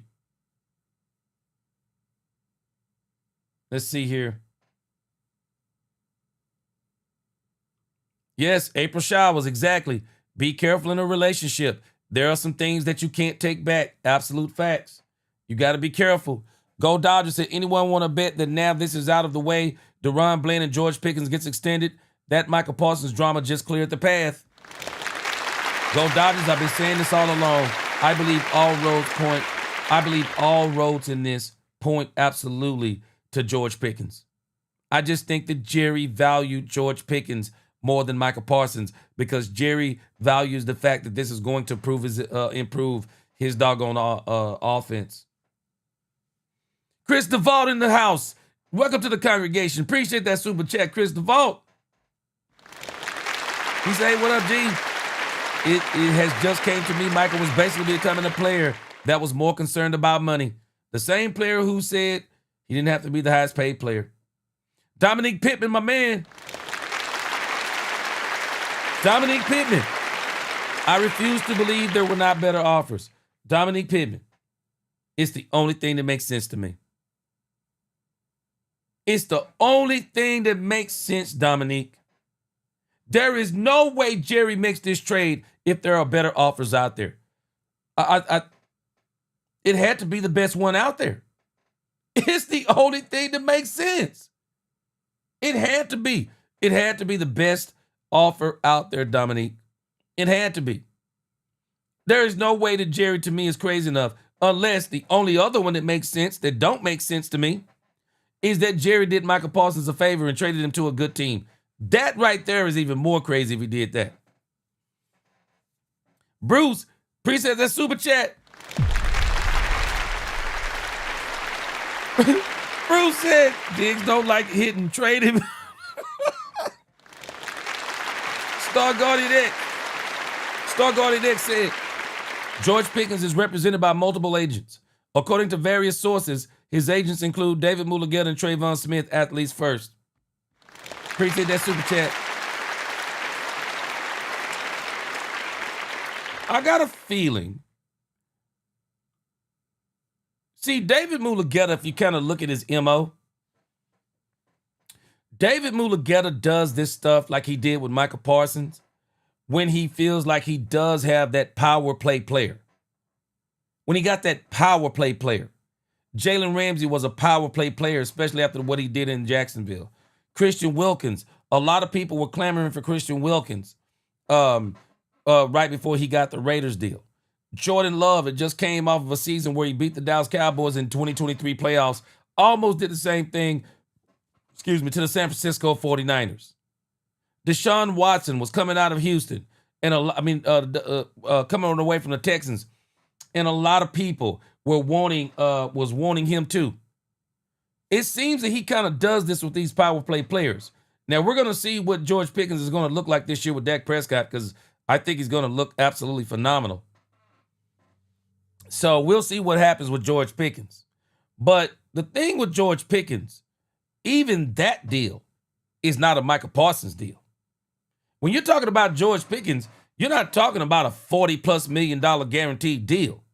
The George Pickens deal will probably be around $30 million, and I will not be surprised if the Cowboys are willing to pay it. I think all roads have been pointing.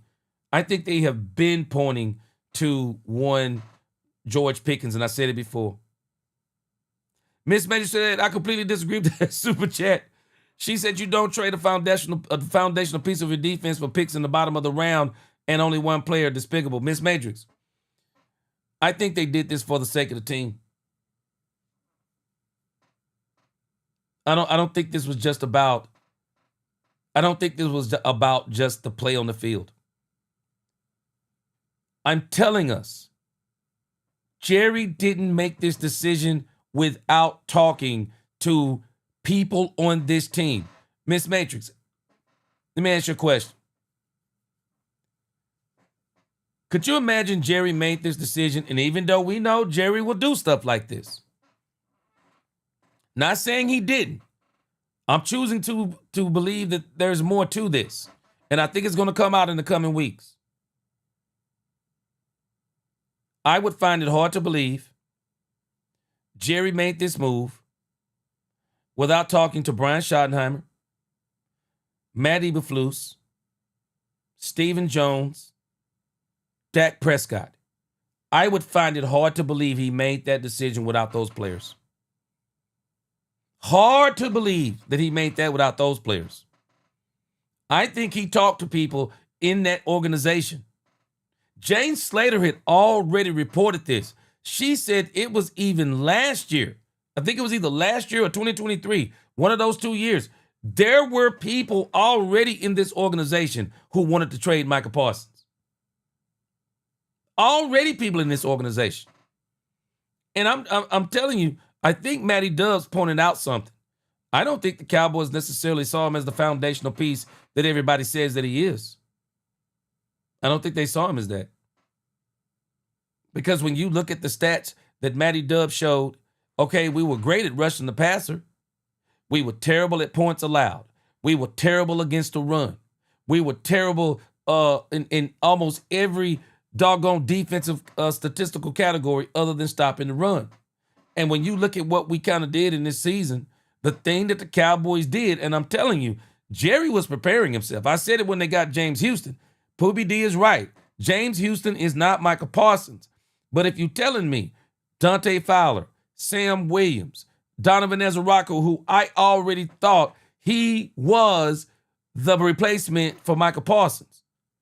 And I truly believe that there's no way Micah Parsons gets another contract with Donovan Ezerako here. Cowboys just said we're rolling with him early. They're rolling with him early. And they're going to let Donovan Ezerako emerge as and see if he can emerge as one of the top pass rushers in this league. The Cowboys didn't see him as a foundational piece. I don't think they did. But not only that, I think they thought he was too disruptive. Too disruptive. Okay, Ace Wade 17 said, pull up James Slater's last tweet. All right, let me see if I can pull it up.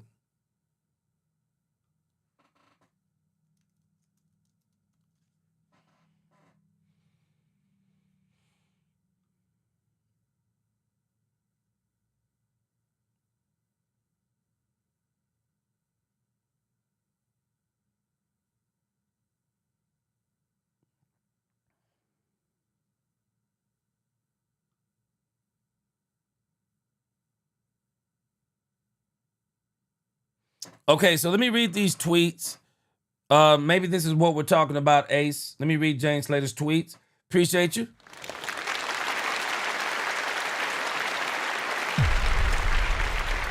Let me read Junior Crawford. Junior, what up with you? He said, we got to stop acting like we lost Lawrence Taylor 2.0. People love splash players. Listen to what Warren Sapp thought of Micah Parsons. Yeah. Yep, I know exactly what you're talking about. All right, so let's look at this over here.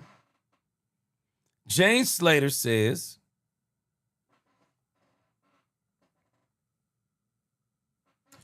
James Slater said, I spoke with Micah Parsons this evening. He says genuinely going to miss y'all.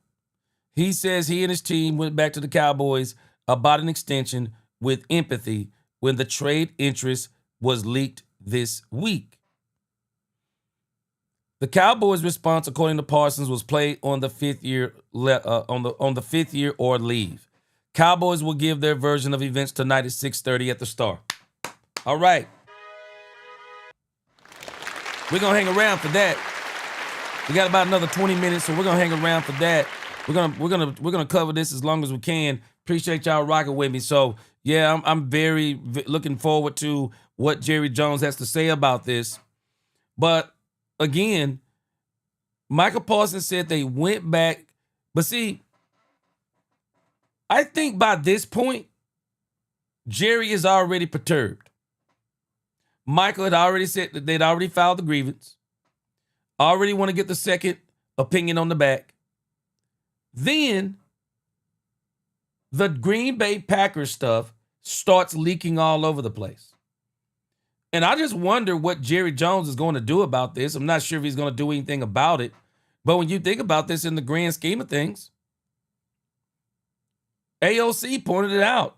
I mean, I wonder if this falls up under tampering. I wonder if it falls up under tampering.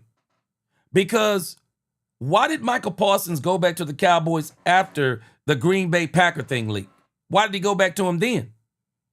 Why did he not go back to him before then? Why would the Green Bay Packer thing even be real? I mean, how is it even being leaked? I mean, this is serious. There is no way that the Green Bay Packers should have been putting out quote unquote offers into the media. And it's obvious that David Mulugeta knew about this. I'm telling you, it just reeks. And this is another reason why it was time to get rid of this nonsense. James Slater said aside from 2 first-round picks, also includes defensive tackle Kenny Clark. More tonight on the Insiders. And I'm also hoping that this is not just what the Cowboys got, because I actually thought this deal was bigger than this when we first started talking about it. I actually thought this deal was bigger than this. But again, this still tells me there were no better offers. I can't believe there were better offers than this and the Cowboys didn't take them. Why would they not take better offers? There is no way for me. I'm trading Micah Parsons to the Green Bay Packers. I wouldn't have done it. I wouldn't have done it unless this situation was really that dire, but I'm just not doing it. I would have traded Micah Parsons to a bad team and only got 1 first-round pick rather than a good team and get 2 first-round picks in the bottom of the rounds. I would have rather done that. So somewhere I'm hoping that somebody gonna make this make sense. I'm hoping somebody gonna make this make sense. But I'm pretty sure Jerry Jones, I'm pretty sure Jerry Jones is going to have his piece to say on this. Jerry Jones is going to have his piece to say. And I'm sure that we're probably never going to get the entire story. But it is what it is. I'm still looking forward to the Eagles. I don't know about y'all, but I'm ecstatic still about this season. I'm even more ecstatic about this season now. Wait a minute, hold on. So let me get some more of these. Let me get some of your comments in. My man, the 70s Fan Show said, "How's Micah Parsons back now?"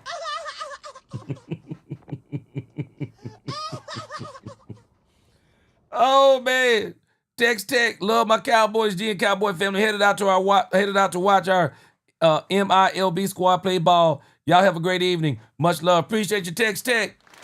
Yeah, we're gonna stay on, man. I want to catch this. I want to catch this press conference live with the Cowboys.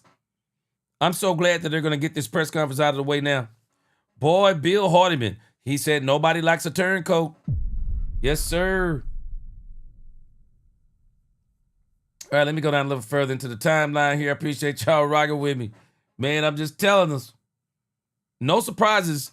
I think this was a great move for the Cowboys.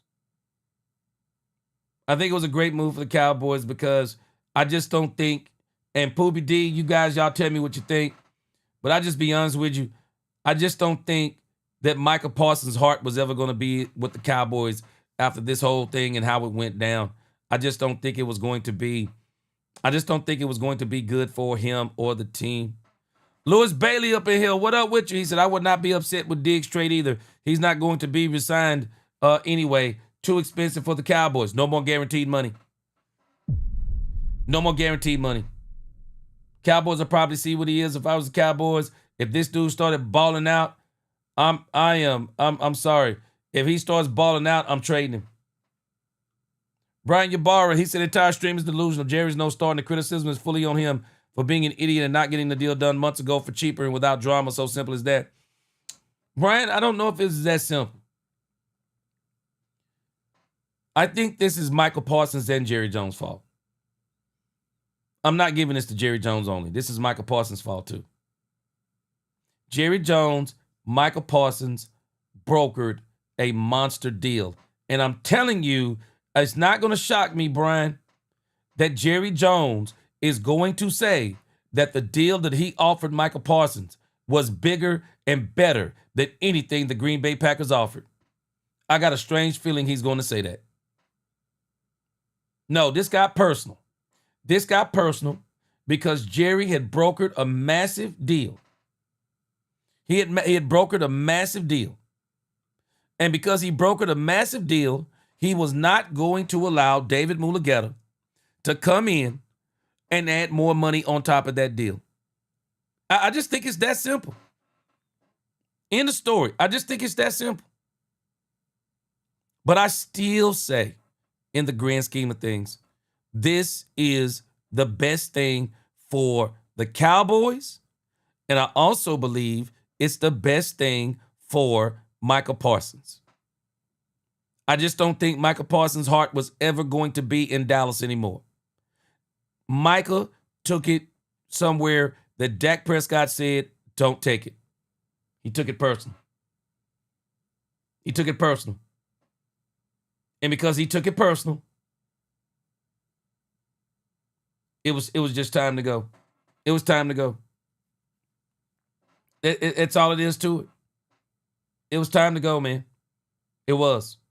And I am so, it's not that I'm glad that he was traded, but I'm relieved. I'm relieved because I'm looking at this from the perspective of, it's not just about Micah Parsons not being here. This is Brian Schottenheimer's first season. The Cowboys are trying to do this culture thing. And I think that this dude, Michael, was going to try to even get more from the Cowboys than he even got from the Green Bay Packers. So, and I think he was going to be a problem the whole season. Especially, reading what we're reading from Jane Slater, that Jerry had basically just said, no, bro, you playing on the tag now. Jerry basically said, you're playing on the tag and that's it. So Michael was never Michael was never going to play right for the Cowboys after this. Bama boy, no, I would have made the trade expensive. 2 first-rounders, 26, a first-rounder, 27. I thought, Bama boy, I want to see if there's more to this because it seems like when this deal first came down, there was more to it. It seems like there were more draft picks involved in this. I really do. I think it was more of this. I think it was more involved in this. I do. I just think it was more involved in this, but maybe it changed. Chanel, you can't handle the truth. Appreciate you up in here, man. He said, G, as you stated, no matter what happened, Jerry Jones still did a big favor, and Eberflus did not want Micah, had to offer in his system. Chanel, I brought this up. Were we finally going to see Micah Parsons play in a system? That was the question for me. Was he finally going to play in a system? Because up until this point, the reality is they were letting Micah Parsons kind of do whatever he wanted to do. And I'm telling you, I guarantee you, they talked to everybody about this. Bruce 3613, he said Michael has to wear a cheese head on his podcast. He probably will. Appreciate that super chat. He probably will. I guarantee you, he probably will. I'm telling you, I think in the long run, this is good for Micah Parsons. It's good for the Dallas Cowboys. It's good for the coaching staff. And it's good for the fan base. Micah Parsons literally divided the fan base. I mean, people have been going at each other about a player. Nah, man. Nah. One player is not the team. Wait a minute. Man, I hope it ain't. Hold on a second. Let me read this, boy. Or 9672 by Parsons, the Lion Diva. Boy, Newhouse fam, I know you got your hands full today, boy. I know you got your hands full today regulating. I appreciate your Newhouse fam. Know you got your hands full today. Bama boy said week 4 Parsons tore ACL. Don't have to worry about that back. Boy, Bama boy, I hope not. Boy, I hope not. That would be crazy if that happened. I hope it's not true. Let me see here. Austin, he said ESPN just dropped the alert about Jim Irsay's drug relapse. They waited until the Cowboys stole the headline. He said they waited until the Cowboys stole the headlines so they can slide in Jim Irsay relapse on drugs. Boy, you can't make this stuff up, can you? See, this is all crazy to me, though. Whoa. Roland Rothschild, please tell me it's true. CJ Okoye is a Cowboy? Whoa. Hold on a second. Breaking news. Hold on. Is it true? Man, I hope it's true. Maybe you saying this is what you want. I don't see it yet, but boy, I hope it's true. Okay, I don't see it on the news wire yet. Boy, I hope it is true. Oh, boy, I hope that's true. I hope it's true. All right, let me go down. Let me more. Okay, I got a super chat here. Hold on a second. My man Kennard with the $50 super chat.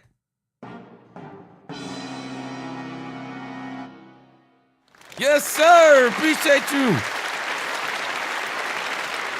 Yes, sir. Kennard, I appreciate you, my brother. Kennard. Let me read what Kennard said. He said, I am one happy fan. Jerry got away with sulling another playoff steer. How about them Cowboys? Yes, sir. Appreciate you, Kennard.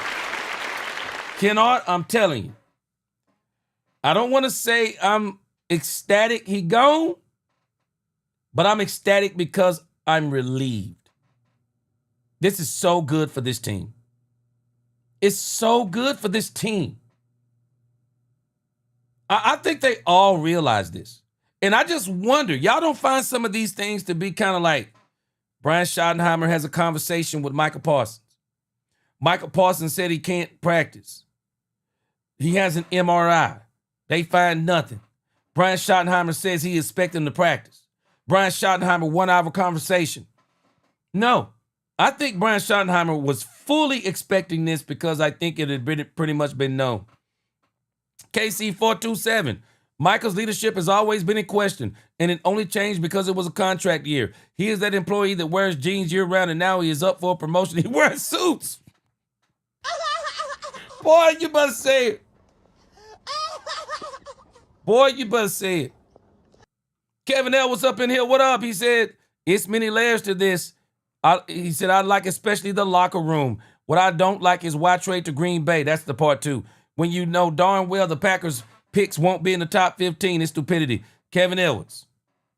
Would it not be shocking?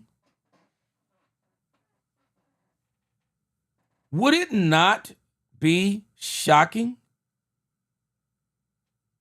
if these picks actually did turn out to be in the top 15?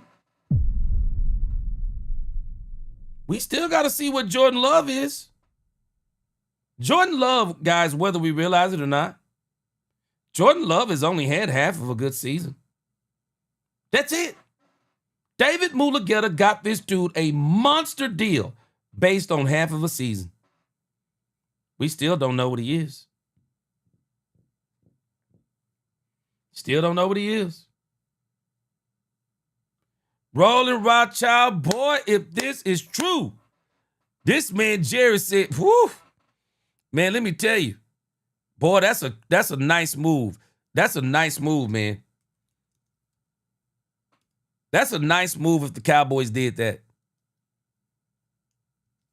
Let me see here.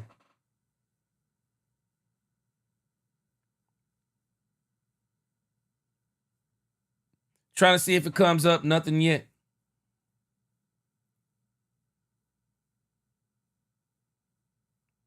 Nothing yet. But again, I'm telling you, man, I really do think this was probably better for the team. Yeah, Ron Bowski, I was thinking that he was on the Ravens practice squad. Yeah, it's Dayo Odelier. That's who they actually have. And if I'm not mistaken, Dayo Odelier is a defensive end. Boy, I wish the Cowboys would get Okoye.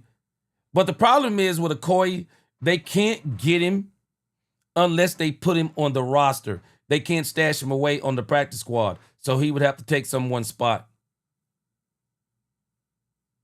Paul Lander, yeah, we got some bad linebackers, man. Yeah, you're right. And it's a good thing. Yeah, again, the Cowboys are going to, for all intents and purposes, say what you want to say. This move proved the Cowboys are serious about stopping the run. Cowboys are serious about stopping the run. Miss Matrix, she says it's Jerry who's creating a hostile work environment. You know what? I can agree with us on some of the stuff with Jerry. Jerry has done some things with Dak Prescott I didn't like. He did some things with CeeDee Lamb I didn't like. Jerry has done some things that I have not liked, and I'll tell you when Jerry is done, because I'm telling you the thing with Joe Milton, don't like Jerry doing that. And there are some other things that Jerry's done that I don't like. But I'm going to tell you this part.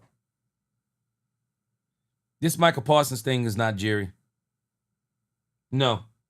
This Micah Parsons thing is Jerry and Micah. This is Jerry and Micah. Jerry and Micah both got in their feelings because Jerry and Micah made this relationship on a personal level to where you don't take it. You can be personal until it comes to the money. No. If I'm Micah Parsons, I'm not talking anybody who's been following me. I've been saying this for an entire year almost. I said it then and I'm saying it again. The worst mistake that Micah Parsons made is when Micah Parsons started negotiating his contract in a court of public opinion, talking about my agent may be mad at me. There's no difference in 30 and 40 million. I don't have to be the highest paid player. Ask for Jerry Jones' phone number. Then when him and Jerry Jones negotiate a deal, then tells Jerry Jones don't call him back anymore because his agent ain't feeling it.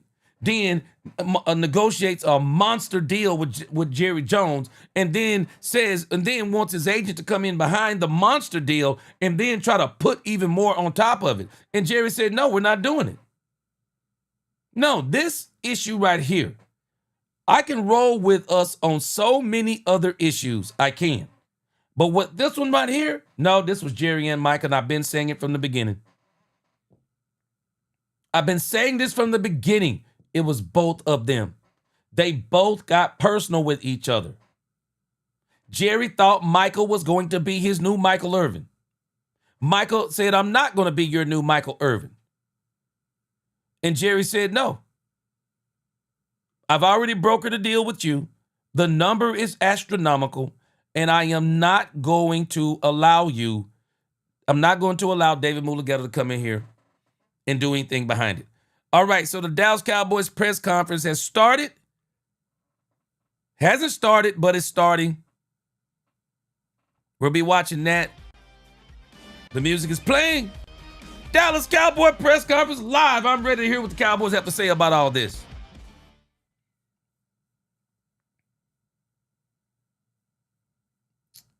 Yeah, I saw somebody mention this earlier today. Flournoy got placed on waivers today so the Cowboys could sign somebody else.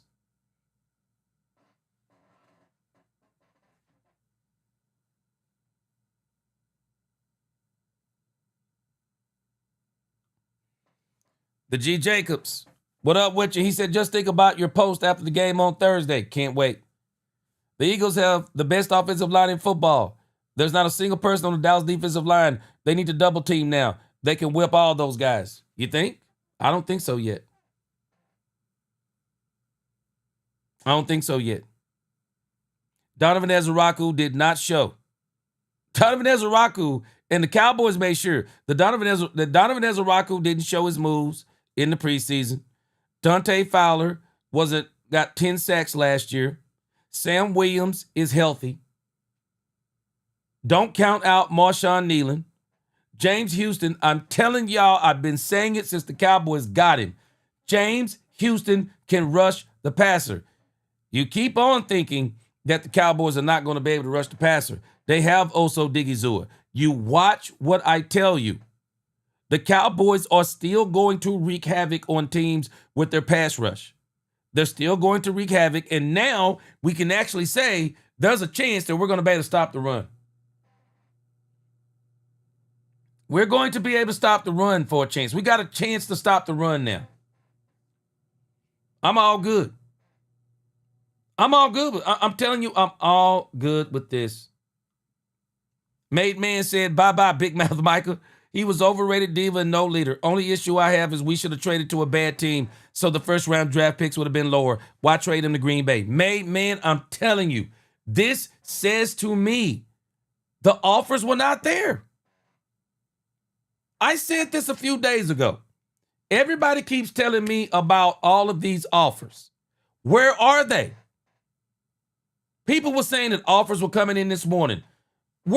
I would love to see some of them. I would love to see what some of these offers were. Because there's no way the Cowboys take the Green Bay Packer one. There's no way they take it unless it was the best one. It's the only thing that makes sense. Nothing else makes sense in this trade, guys. Nothing makes sense in this trade. Nothing makes sense unless it was the best offer the Cowboys got. And if it comes out that Jerry did this to help Micah Parsons, I'm like, what in the world? That's all I can tell you. But I'm telling you right now, it had to be the best offer. It's the only thing that makes sense. Sean Springer, I agree. The last straw was the second opinion on the back because Jerry realized that Micah and David Mulugeta was willing to take this to a place that Jerry said, I'm not doing this. Jerry said, I'm not doing this. And I don't blame him. Don't do it to your team. And a lot of people were already saying, even if they signed Micah, what would the relationship be like? For me, the deal that he was offering Micah Parsons would have been, hey, it'll change my heart. We still been best friends. But I'm just telling you, Jerry and Micah both went personal, and that's where this went haywire. Doomsday 22 said, I've been a Cowboy fan for 40 years right now. I just don't understand Jerry the Clown and all the staff. This team sucks. He let go of his best player. Doomsday, I disagree with you. And I respectively disagree. You're entitled to your opinion here. We don't do all the rough shot. We don't do all the berating over here. I disagree with you though. Micah Parsons was not and is not the best player on this team. He's not. Not to me. Micah Parsons is not the best player on this team. Dak Prescott is the best player on this team. Because Dak Prescott is the most important player on this team. Last time I checked, Micah Parsons don't block, run the ball, catch the ball, throw the ball, play offense. This team is going through the offense as far as we know right now. This team is going through the offense, and the offensive weapon says it. Dak Prescott, George Pickens, CeeDee Lamb, Jalen Tolbert, Kevontae Turpin, Jaden Blue, Javonte Williams, Phil Maffa. When you look at the weapons that we have on offense and Jake Ferguson, don't let me forget Jake Ferguson. When you look at this offense, this team strength is its offense. And guess what? Let's be real. With Micah Parsons and no other moves made, explain to me again how we were going to stop the run? Because everybody had been questioning. Everybody was still questioning, even with Micah Parsons, how were we going to stop the run? So what did Jerry do? Okay, I can't replace Micah Parsons with one player, but I can replace him with multiple players. DZ, Dante, Sam, James. Also, Digizua gets up the field too. And the way that Matt Eberflus is going to play his defense now, the Cowboys are going to be able to rush the passer. And not only will they be able to rush the passer, they are going to be able to give us exactly what we've been asking for. A run-stopping defense. If you can stop the run, your pass rush don't have to be Micah Parsons. If you can stop the run, you just need some pass rushers that are good. They don't have to be generational. Does anybody find this to be strange? How we sometimes don't understand what we're saying? So if Micah Parsons is generational, how is it that teams who don't have a generational defensive end or a generational edge rusher, how are teams winning the Super Bowl without a generational edge rusher? How are they doing it? How are they doing it? How are they winning Super Bowls without Micah Parsons? How are they winning Super Bowls? How are they doing it? If they can win without Micah Parsons, why can't we? Why can't we do it? The Cowboys have put together a great team. I'm good. This was best for the team. It was best for the team. It is. It's best for the locker room. It's best. This was getting out of hand. And Micah Parsons was willing to take this places that Jerry said, nope, I'm not going here. Bottom line, Jerry said, I'm not going here. I don't blame him. I'm just being real with you. I don't blame them for not going here. Now, what I'm wondering is, though, still, is this the best you could do, the Green Bay Packers? That can tell me only one thing. The offers were not there. Hallelujah. He said, gee, I was thinking the same thing. He said, Jerry did Michael a favor. Hallelujah. This is the only other thing that makes sense. That Jerry did Michael a favor. Because I just don't understand. I'm telling you, I would have traded him to a bad team and got 1 first-round pick before I trade him to Green Bay and get those draft picks that I know are going to be in the lower rounds.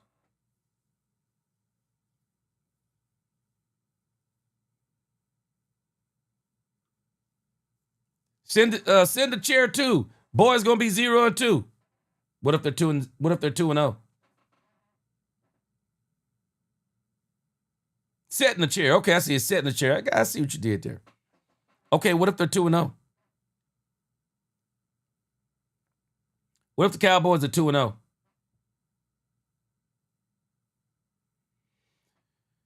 Okay, Big Rumbowski said that James Slater just posted. Is this after I've read what she already posted? Let me see.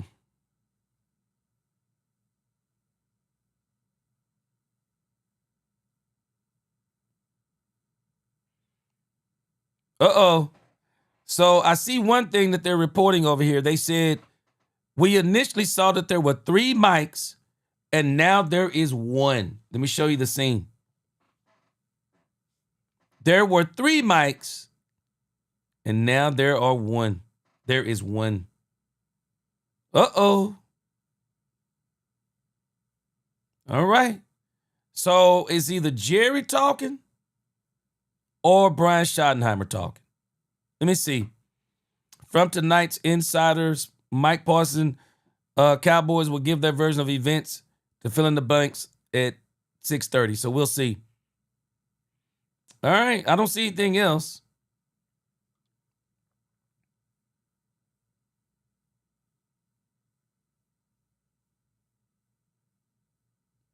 Average Cowboys fan, he said, I guess you were wrong. Yes, sir.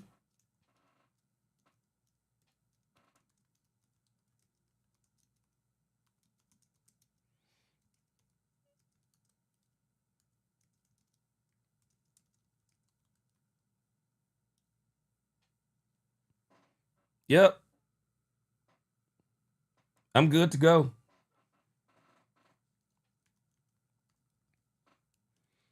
All right, so the press conference is going to start in a moment. Hey, you look like Jerry Jones. If I'm a betting man, if I had to, and I don't gamble, but if I was a betting man, I think this may be Jerry Jones. If it's one microphone, this may be Jerry Jones. He going to take all the heat.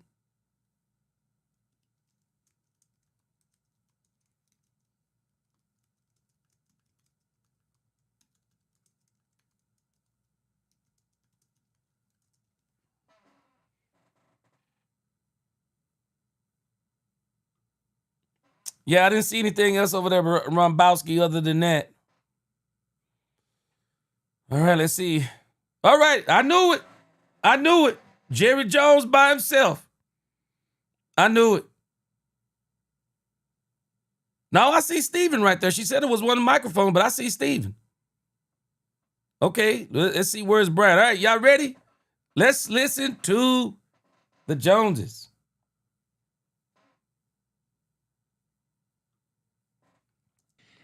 Of our organization, not only the future, but right now, this season as well. We've gained a Pro Bowl.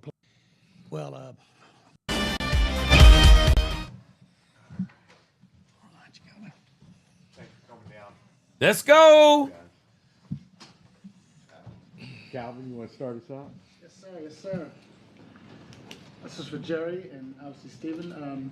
Why did you decide to trade Micah Parsons? Well, without being too broad, obviously, we did think it was in the best interest of our organization. Yep. Not only the future, but right now, this season as well. We've gained a Pro Bowl player. We've gained a Pro Bowl player in an area that we had big concerns in on the inside of our defense. Let me go beyond your question. First of all, I want to tell you that I really like Micah. I appreciate the 4 years that we've had him here, and he's a great player. And so we are very appreciative of the fact that he's a great player. There's no question that I could have signed him in April. And so we all know that to have agreements, all parties have to agree. But this was by design. I did make Micah an offer. It wasn't acceptable, and I honor the fact that it wasn't done in the way that he wanted to do it through an agent. So he was made an offer. There's not an ounce of vindictiveness. There's no bad feelings on my part about the fact that we didn't come together on an agreement. The facts are, and we'll cover it, I'm sure, with many of your questions, but the facts are specifically we need to stop the run. And we haven't been able to stop the run at key times for several years. And when you have the kind of extraordinary pass rush that Michael had, then the way to mitigate that pass rush is to run at you. If the pass rush doesn't get you ahead pretty big time and you're playing even or behind, then you've really got a problem in stopping the run. And so we have felt as we embark on changing things. We have a coach that we're mighty proud of in Brian, and we're excited about the changes that we're making, not only in the coaching staff, but in the team. I think out of our 60 players that we would count as the actives and a percent of the practice squad, over 1/3 of those players are new. And so we are doing what I've said many times, that if you are the one that owns, and when you look in the mirror, you've got to change. And so that this was a very deliberate, as it played out, reflection on a key player that could bring us a lot of consideration now, and the player that we got that can help us stop the run, and a lot of consideration in the future, a lot of capital that is required to build a team. It takes many players to be tried to play in the NFL. It takes 11 on the field at the same time. It takes a minimum of 30 or 40 at minimum to have both defense and offense, not including players that are involved in our special teams. So it takes more than one. And so you do have to allocate your resources, whether it be draft picks or whether it be finances. You have to allocate those resources. There was no question in our mind that Michael could bring us a lot of resources on a trade. That has been on my mind since we hired Brian. And so there was no question. As it turns out, all the publicity about the not having a contract, certainly you did your part in making sure that it was known that he was potentially available, and I appreciate that very much. And I say that a little tongue-in-cheek. I'm not really as serious about it. But I will say this, that it was important that we did get, if we could get it, the kind of interest that we got in making a trade for Mike. He was an asset that we got 4 great years out of. But when you are talking about making a contract the kind that he got and for the future, that's quite a commitment. And none of that counts about what he did those first 4 years. It all goes against what he can do for you in the future, the length of that contract and maybe more. Well, then you've got to really weigh how many players. And I'm just going to give you this. Not only do we immediately get a player, but those draft picks could get us, I'm talking top Pro Bowl type players, could. Not necessarily, you're going to be quick to say, you won't necessarily get those players. You got to draft them or acquire them. But they could get us as few as 3 or as many as 5 outstanding players. Now, not only do they contribute in a game that needs a lot of players on the field, not to be elementary, but they also give you better odds that they're going to be a high percentage of those are going to be available, just from the standpoint of attrition or from the standpoint of just sheer limit on how far one player can go. Very few players are Dion playing 100 plays a game out there at the time. So this trade was not just thought about today. This trade has been going on in our minds and our strategies and being talked about. It's been going on all spring. It culminated today, and it came quick, but that's the way things go. It does happen fast when it happens, but you've laid a lot of water. I mean, you've laid a lot of things out there on the water to make it happen. I want to be sure that our fans understand. I think a lot of Micah, and I wish him so much success. I don't want him to have success when they play the Cowboys as much as I do want him to have overall success.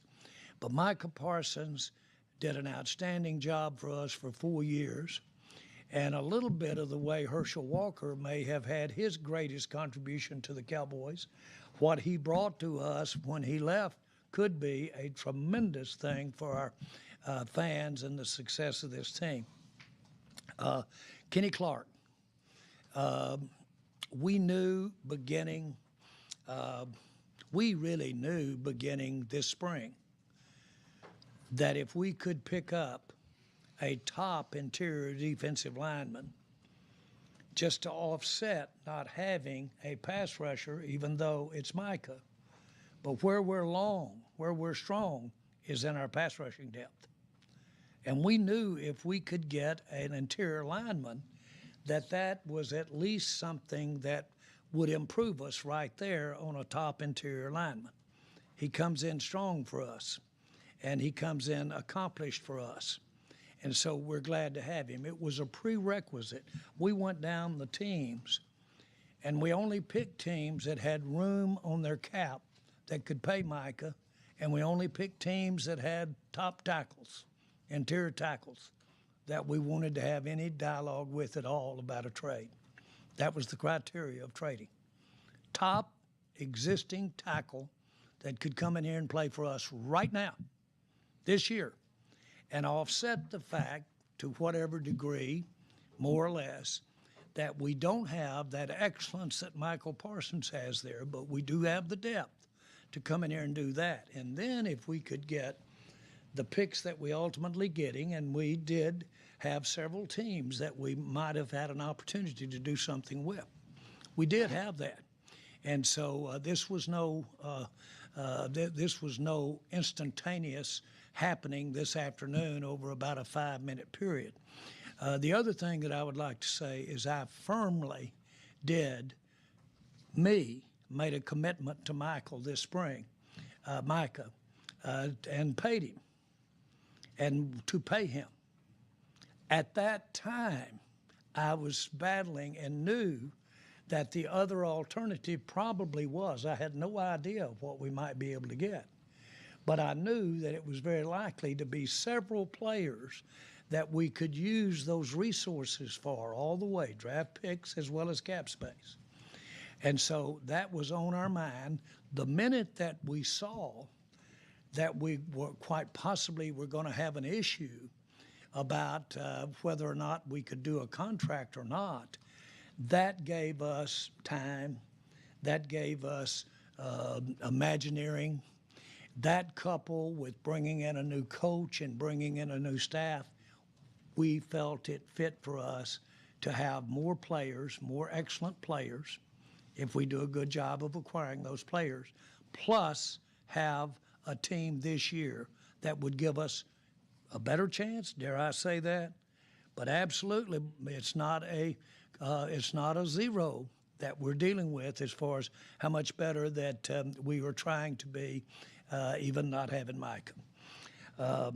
I've got several other things that I could answer a question with, but I'll stop and just let you ask The questions. only other thing, you did an amazing job of covering it extensively, but because we have thought about this a lot. But the other thing came into play big was between Coach Schottenheimer and Coach Eberflus, and talking about the defense and obviously getting a player like Kenny Clark, is we also feel like in addition to the depth, is you can scheme pressure as well. And I think Coach Eberflus has been really good at that in terms of using scheme to get pressure on the quarterback. But what's tough to scheme is to stop the run. The other thing that I want to say is we not only gives us 4 first-round picks over the next 2 years, we not only do that, nothing says we can't use some of those picks right now to go get somebody right now. Don't rule that out.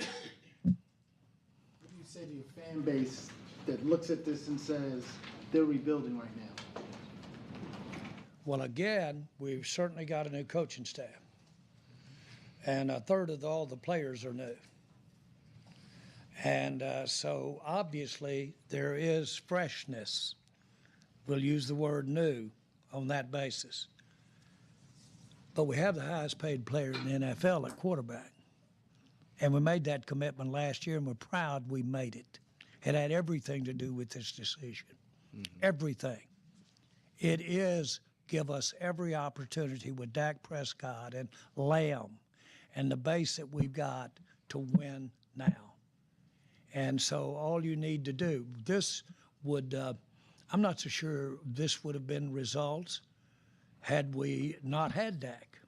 But the fact that we have Dak, we need to stop the run. Yeah. We really do. We need to get the ball back. That's why it was so important. Everything on deck.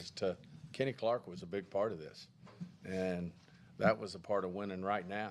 And we feel like when you look at, the frustration is we hadn't been able to win the big game in the playoffs, and we think it is a direct connection to not being able to stop the run. And we think Kenny Clark's going to be a big piece to that. And we felt like because of our depth on the edge, as well as the ability to be able to scheme pressure, that we could make up for Micah, because obviously he's elite at rushing the passer, that we could make up for that. And then in addition to it, as Jerry said so well, is we do now have 2 1s in each draft over the next 2 years, and nothing says we can't use one of those to improve the team this year, which we wouldn't rule out this year. Clarence Hill, DLLS Cowboys. Can you, from a timeline standpoint, when did you start negotiating with Green Bay, and when did you give them permission to talk to Mugaleta about a contract? Yeah, we're not. I'm not going to get into time frames at all, but we didn't have a deal until this afternoon. I'll tell you, I can say that much. The rest of it, it'd be hard to not characterize the dialogue to pick this call, this time, this time. We talked to Green Bay more than once, more than twice, several times, and that's been, frankly, over the last several days. But it came to a head as far as acting on it. Remember, there were 3 people that had to, there were 3 entities. First of all, Micah had to have a contract with them that was satisfactory.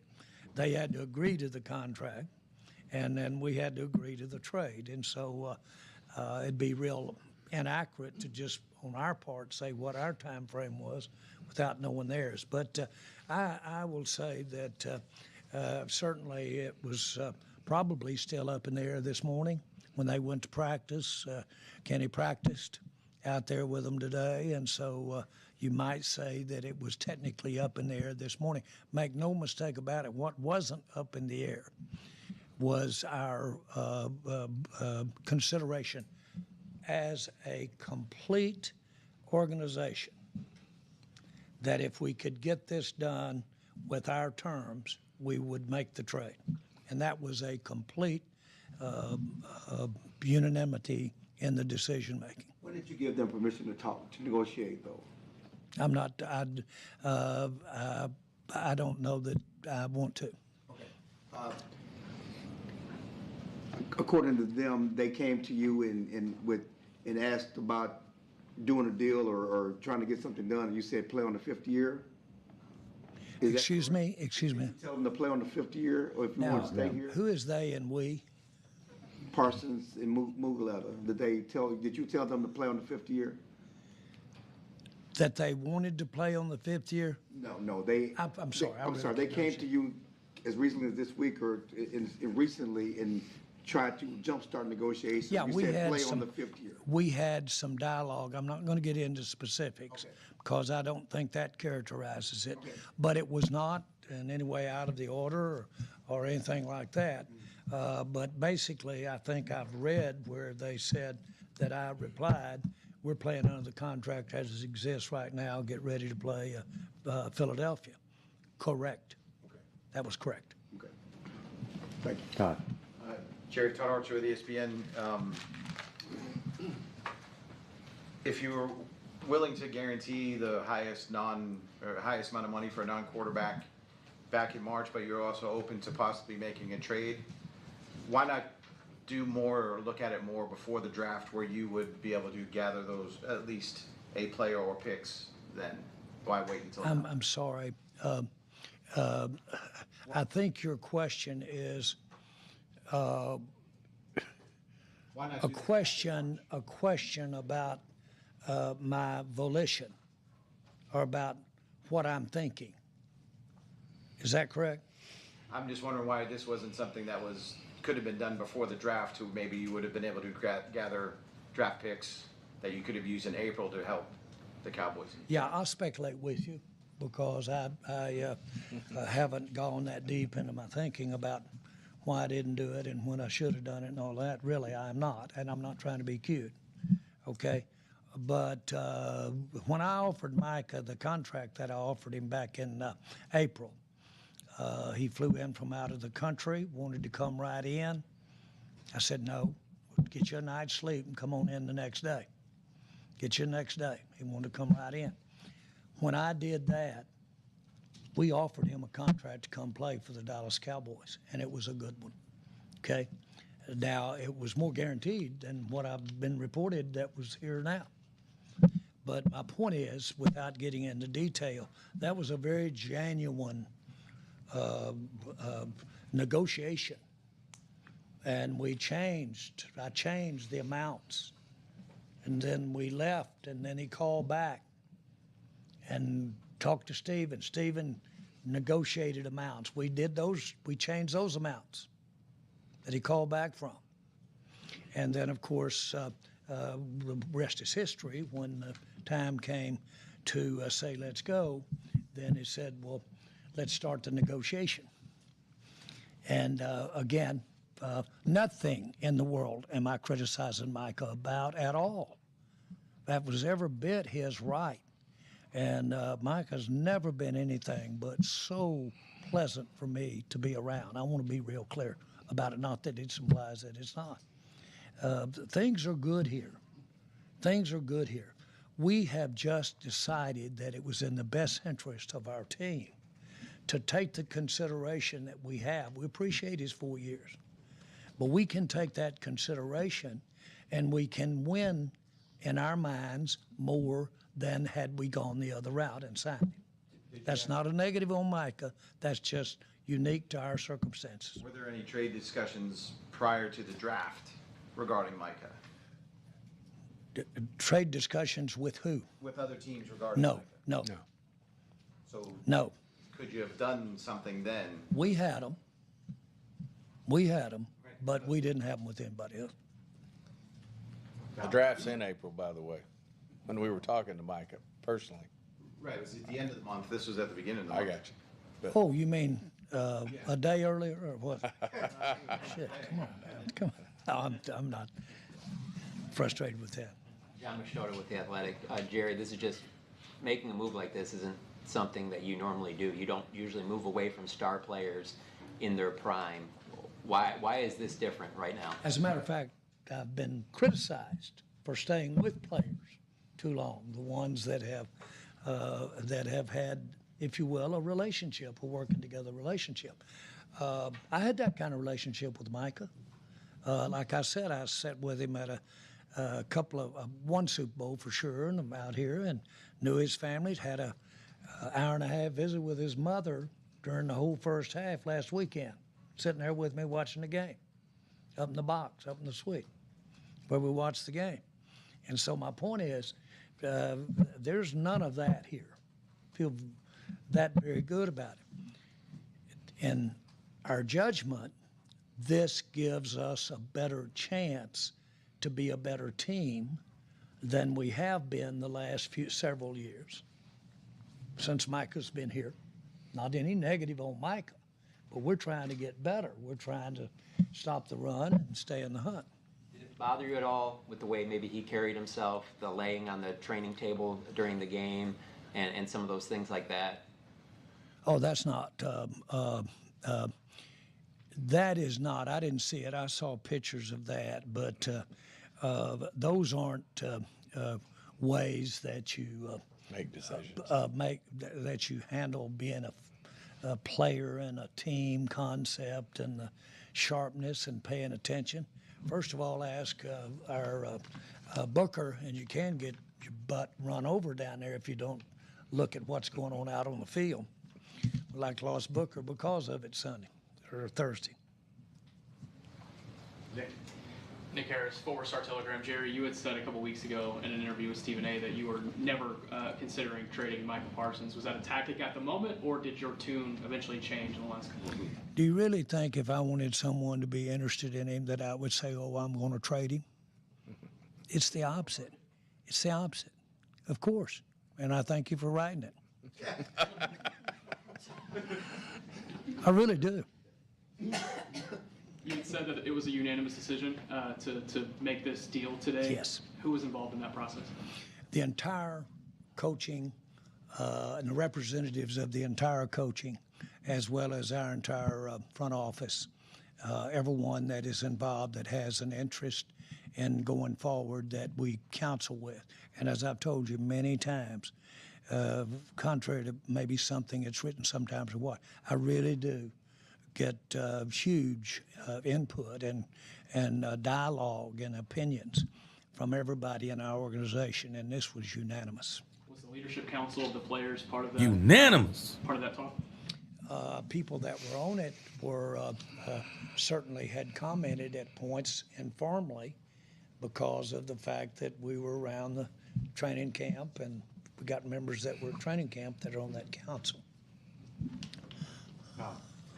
Tommy Yarch, DallasCowboys.com. Jerry said back in, I think it was April, that one of the things you were looking for from Micah before an extension was leadership. Did you see him take those kinds of steps for you, and was that part of the decision to ultimately trade him? I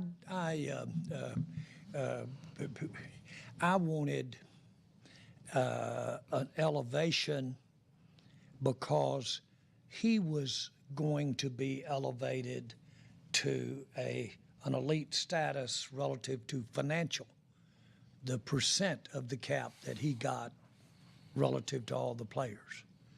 And I really believe strongly that when you have that, then you have an added responsibility to show leadership for the whole team when you're one of the 6 or 7 that are getting 2/3 of the money.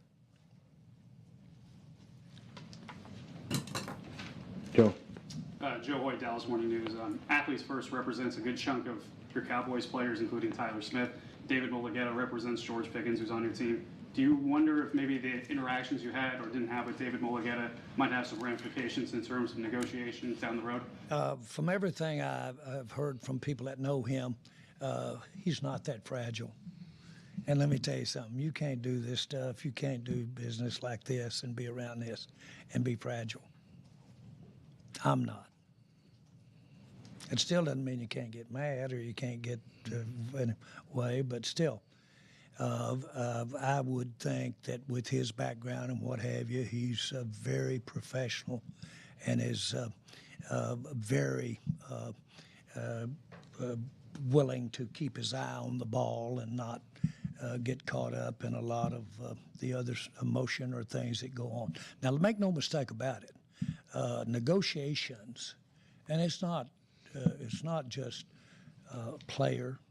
And as a matter of fact, I would like to make this comment.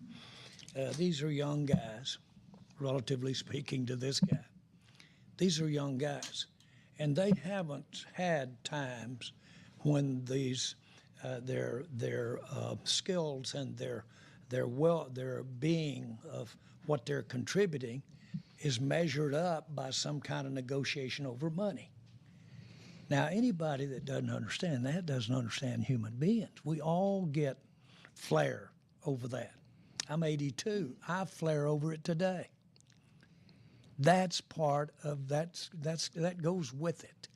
And to understand that is, frankly, not necessarily you're learning when you're negotiating at the level Micah or his agents are, but certainly on down the line earlier, that's a big part of evolving. That's why third-year linemen sometimes are better and show up when they didn't show up in the first year. People evolve. I look at it that way. Who was it? Stephen A.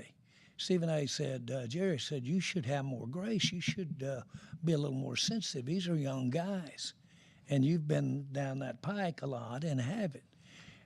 What Stephen A. Got back from me was I've had more grace than any human I know of. I've had more grace. Forgiveness is just to say okay. Grace is when okay, plus they give you a lift. That's grace. You all know that. So having said that, I believe that in our players. And I wouldn't be doing this if I didn't have a big feeling for our players and, frankly, our coaches. And so there's never been a case where I ever, past a nanosecond, had a bad feeling after we're through with negotiations and we're trying to sit down and go forward with what we said we would do, and that's play together. You guys give me a great opportunity to communicate, and I'm not the first one. You've had coaches tell you they communicate with their players through the people in this room. And so you guys give us a great forum to express ourselves in a way. And our fans, if I thought that it was sensitive to fans, then that'd be a different story too. I don't. I think it's another little nuance of being involved in our game. Thank you guys for involving them in these nuances. That's why we did draft room cameras. That's why we did all that. So, boy, I believe in the process and the discussion of the process and the questions you have about it. You mentioned looking in the mirror. Do you think you still plan to continue your player-first negotiation tactic that you use with Micah here, where you wanted to negotiate with him directly? Oh, I don't think there's any question.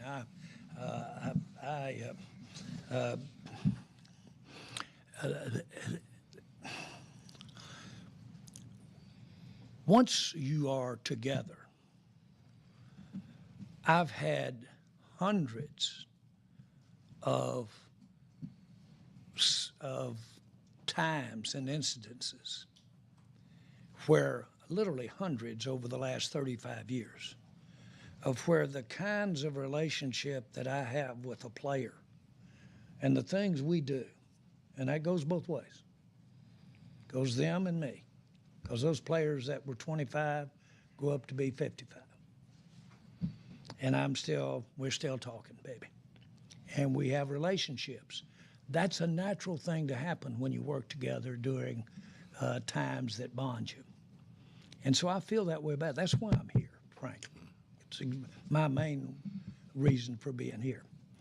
So those things that go over those years are treasures with those guys. Their attorney or their agent isn't necessarily anywhere to be found 10 years later. Not only that, sometimes they're not even to be found because one guy in the agency's got it handed off to another guy now. So these guys that are sitting here with your Dallas Cowboys and the people that are out here putting it on the line and going to build memories that are a part of their legacies and their families for years and years, then you can't do that through an agency. I mean, through a third party. At least I can't. And so you're absolutely right. If we're going to be at that significant time, and brother, this is significant, the financial consideration, especially nowadays, and it always has been, relatively speaking. When you're doing that in a young person's life, then I want to be where I can be. I want to be in the mix there. I want to be in the, I want them to see me get mad or tear up, or see me say, God dog it, I'll do it. As old Michael Irvin told me one time, he said, Jerry said, we're just not going to do it. I'm just not going to do it. And I said, Michael, we were just sitting there, the two of us. And I said, Michael, there's an old West Texas town called El Paso. El Paso. And he goes, God knows, give it to me. I can't even deal with you on a basis like that. Let's go. So my point is, all that time did was last. We're still doing it 30-something years later. That stuff happens. And so I don't view it's a negative for the player either. They're going to get more out of it, I hope, than if I'm around. They'll get more out of it than just that contract. The only other thing I'd add to that is we do have players that come in and we totally respect it, that say, I don't feel comfortable talking about my contract. I'd like you to go through my agent. And we do that respectfully. I mean, you're not required to come in and negotiate the contract yourself. All the ones we've done like that are those who request to come in and visit with Jerry or myself. That's the only ones we've done that with. The issue here was not to switch who we were talking with. The issue here was starting over after I had really dug deep, changed, dug deep more, dug more, handed it off to Stephen. He dug more. Now are we through? We're through. And then to say, let's start negotiation. Pretty clever if you think about it on their part. That was pretty good. Scott. Skyler Dixon with DAP. This might be for both of you if you have something you want to offer. Was there any point that you felt like Micah genuinely did not want to be here anymore? And if so, when was that point? I didn't give that a thought. I never felt it. But if I felt, I'm satisfied. Micah knows that I care about him, but as much as he, but more important than that, I just want you to know, I didn't give it a thought. It didn't change one thing I was doing, and I'm not trying to be anyway other than I just didn't let that stop the train from accomplishing, frankly, what we end up accomplishing today. Don't make so much out of that, well, that not talking caused this thing to be done. There's a little thing called stopping the run. There's a little thing called football team having the resources of those picks and having the resources of player we got. That had a heck of a lot more to do with it than any hiccup we might have had in April. Sadi's with The Athletic. Jerry, do you have any regrets over the process of the last few months and how things went?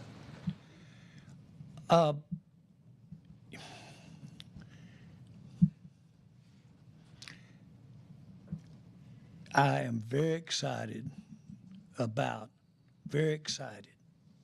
beyond any consideration of a regret of the consideration that we got in this trade and to have the player. I'm very excited about that. It is more in keeping within my mind what's in the best interest of the Dallas Cowboys. In terms of things that were said in the media about the agent, any things like that, is there any things that you would do differently if you were to go back? Oh, no. No, not at all. And nothing at all in terms of regret. You mentioned, you're asking if I regret. No, I don't regret that at all.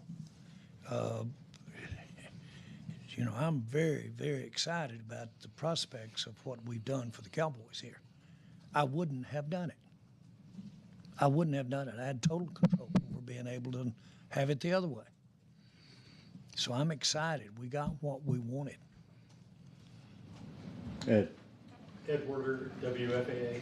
Jerry, do you have any misgivings about trading a player like Micah to Green Bay, which is a team you have to go through to get to a Super Bowl, and a team that has ended your postseason 3 times in recent years? We cut it down by 15 teams, 16 teams, in other words, there's not but 31 other teams. And so you're going to be playing half of them no matter how you cut it, so we just cut it down by that. Apart from in our same division, apart from being in the same division, I don't give that in consideration. There's just too many other things, Ed, that you have to think about or resolve or come to grips with. That was a pretty far down the line one. Second question, you're 7 days from opening the season in Philadelphia. Is there any concern on your part about how your locker room will interpret moving on from one of the premier players in the organization? Not at all. As a matter of fact, I like what this does. But from a locker room point of view? From the locker room, I like. No, if you say if I'm worried about the locker room, I'm absolutely zero worried about the locker room. No, that's not meant to diminish anything here. I'm just not concerned at all about the locker room. It takes a lot of players to play this game. Locker room knows that we just got a lot of good players. Don. Jeff Gold with Fox. Jeff. In your interview with Michael Irvin last week, at the end of it, I don't know if you were joking or serious, but you talked about having him come bring Micah in so you guys could figure this all out. Between the conversation in the spring and today, did you at any point talk one-on-one with Micah to try and figure this out? Did I talk to Michael? Micah. About, I'm sorry, I didn't get the. You had the one-on-one meeting in the spring with Micah. Yeah. Between then and now, was there any point that you went to him or he came to you and you tried to figure this out man to man after that meeting? No, but we were talking, baby. We were talking. That's. You're on the practice field. That's the old deal. We had the practice field, but you're talking about the spring. You're aware of the talk we had on the practice field. But listen. Everybody knew exactly what had happened, and they completely knew our numbers. And so that's not. I've been in negotiations where not a lot was said then too, because you had given your numbers. And so there wasn't but one thing left to do, and that's increase the numbers from their standpoint. Mm-hmm. Okay. Exactly. Mine would have been come in. Exactly. So to say that we didn't know now, to be very candid with you, there is a litany of detail that the agent, as well as our office, would have gone over with that agent of detail. But the big ones, the years, the amount, how it's paid, that type of thing, we had discussed. I get it, and I think everyone does get it too. They wanted to go where I stopped, and they wanted to go from there. Yep, exactly. Is that hard for anybody to see? Nope. That's where they wanted to start. Been That's where saying I it. stopped. Been saying it. All you could do is pick up the phone and say that to each other. Nope. Jerry said no. You talked many times about your relationship with Micah being unusual in some ways, that you would socialize. You know, we talked about the Super Bowl moment. Do you feel like over these months, could you feel the deterioration with that relationship? I hadn't had a chance to watch a game with him or go to another Super Bowl. I would have to tell you after we said, let's do that. So I mean, I'm not trying to be cute at all. We have been negotiating, and we basically said, quit talking on the phone. And so we weren't talking on the phone during that time. And I probably don't have 3 people got my phone number. And he was one of them. Garrett. Garrett Podell, CBS Sports. Jerry, Micah had 12 plus sacks in each of the last 4 years, very productive. For other Cowboys players coming up the line, they see how this negotiation with Micah went. How would you answer their question, well, gee, what do I have to do to get an extension if Micah can't get one? Ask Dak. Highest paid man in the NFL. Oh! Whoa! There's a lot of players that they could ask that have been paid down. Ask also Diggy Zoo. So what makes this different? Because we wanted to look and see if we could do what we did. Pat. That's the benefits of the trade made it different. Make no mistake about it. We all know we could have signed Micah, but we decided to go with the trade. Hey, Jerry. Pat Doney with NBC5 here in Dallas. 1 month from today, Micah will be in AT&T Stadium playing in a Packers uniform. Have you allowed yourself to think about that, and what are you expecting that night to be like for you when he plays on Sunday Night Football against your team? Well, I had to play Emmitt Smith when he was a Cardinal, and that made it hard. But obviously, we have to play a lot of players that we play, when I say play them, we compete on the teams that they're on after they leave the Cowboys. It's free agency. That's what happens. Micah will be problematic, very problematic. I'd suggest that we get ahead and run the ball. Last one. Sydney Staples, DG10 Sports, for you, Mr. Jones. What do you have to say to the fans who may be really frustrated, upset, confused by this decision?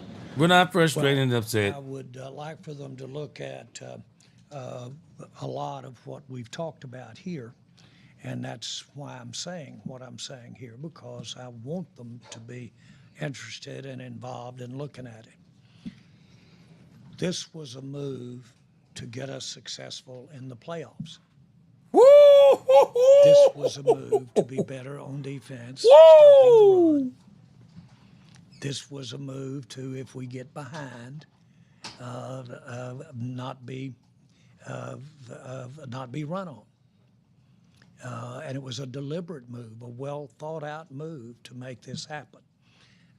The other thing that I would say is that we have a chance to get a minimum of 3, and it could very easily be as many as 5.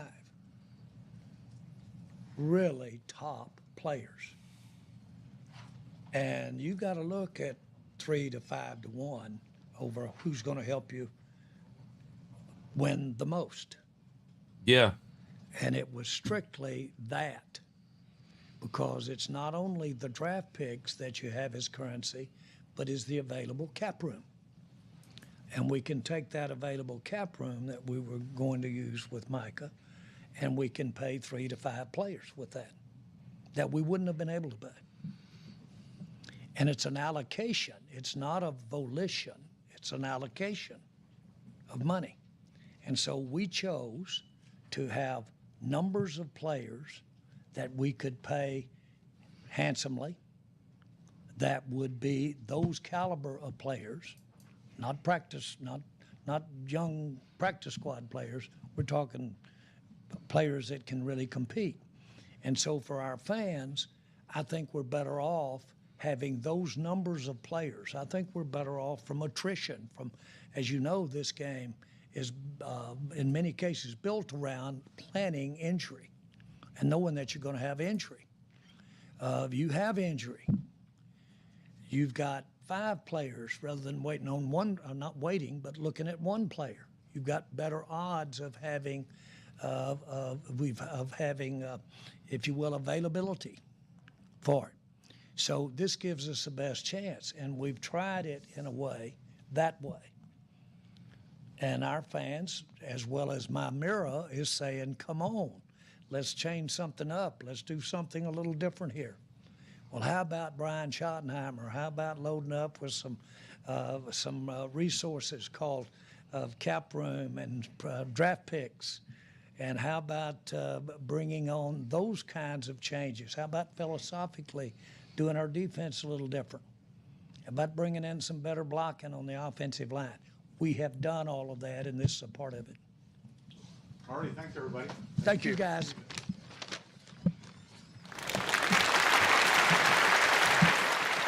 Wow. Let's do some takeaways real quick. Let me give you my takeaways. So Jerry let us in on some other things. And this is why I'm glad they're having this discussion.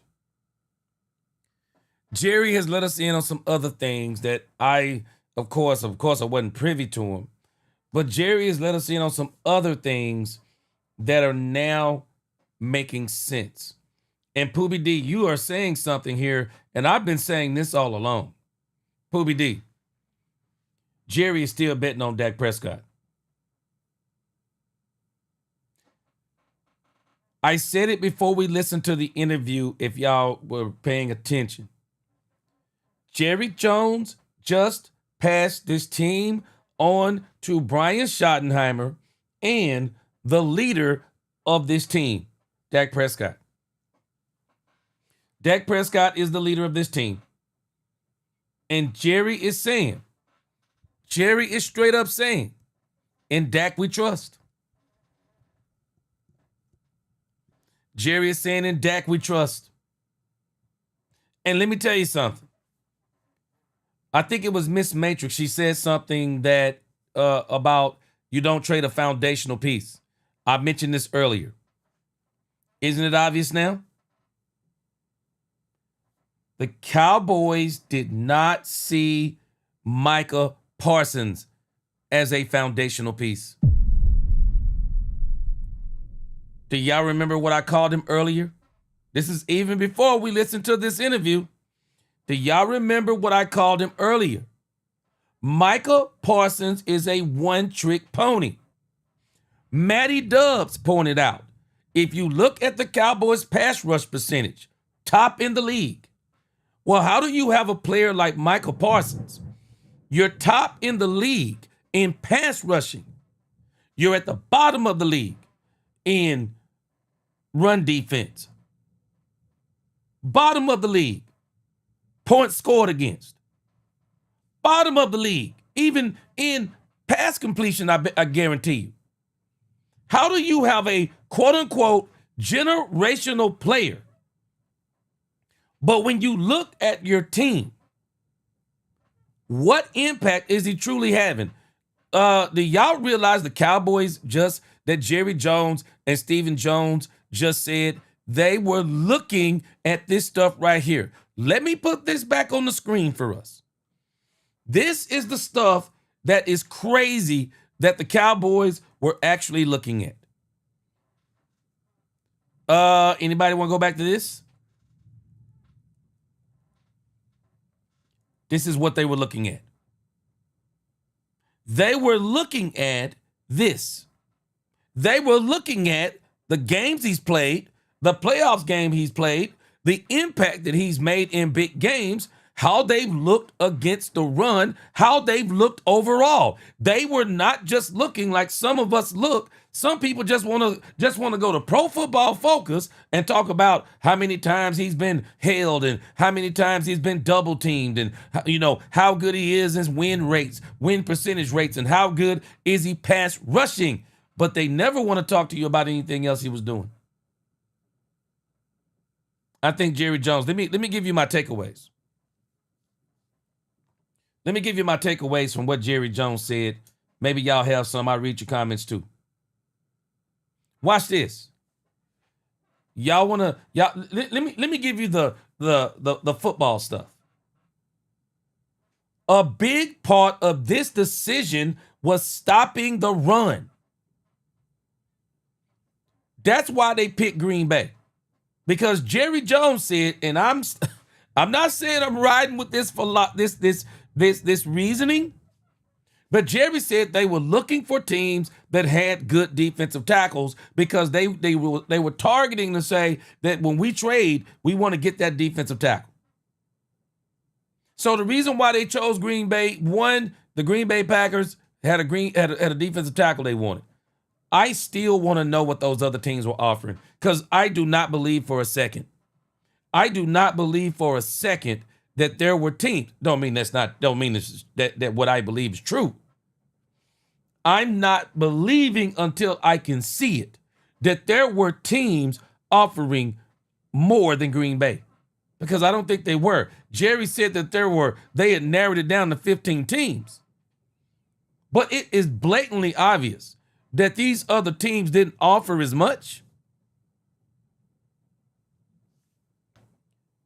But again, if you listen to Jerry, the priority was the defensive tackle. So maybe of the 15 teams, they thought the Green Bay Packers defensive tackle looked the best. Still struggling with this one, but it is what it is. Let me give you another takeaway. Jerry said this was a part of the plan in the spring. Jerry not only alluded to this was a part of the plan in the spring, Jerry alluded to that he was actually glad that the media was putting some of the stuff out they were putting out. Jerry was basically saying he was using it as a tactic in a sense. But nevertheless, Jerry is saying way back in the spring, the Cowboys had already started talking about we need to stop the run. And the best piece we have that we are willing to part with is Micah Parsons.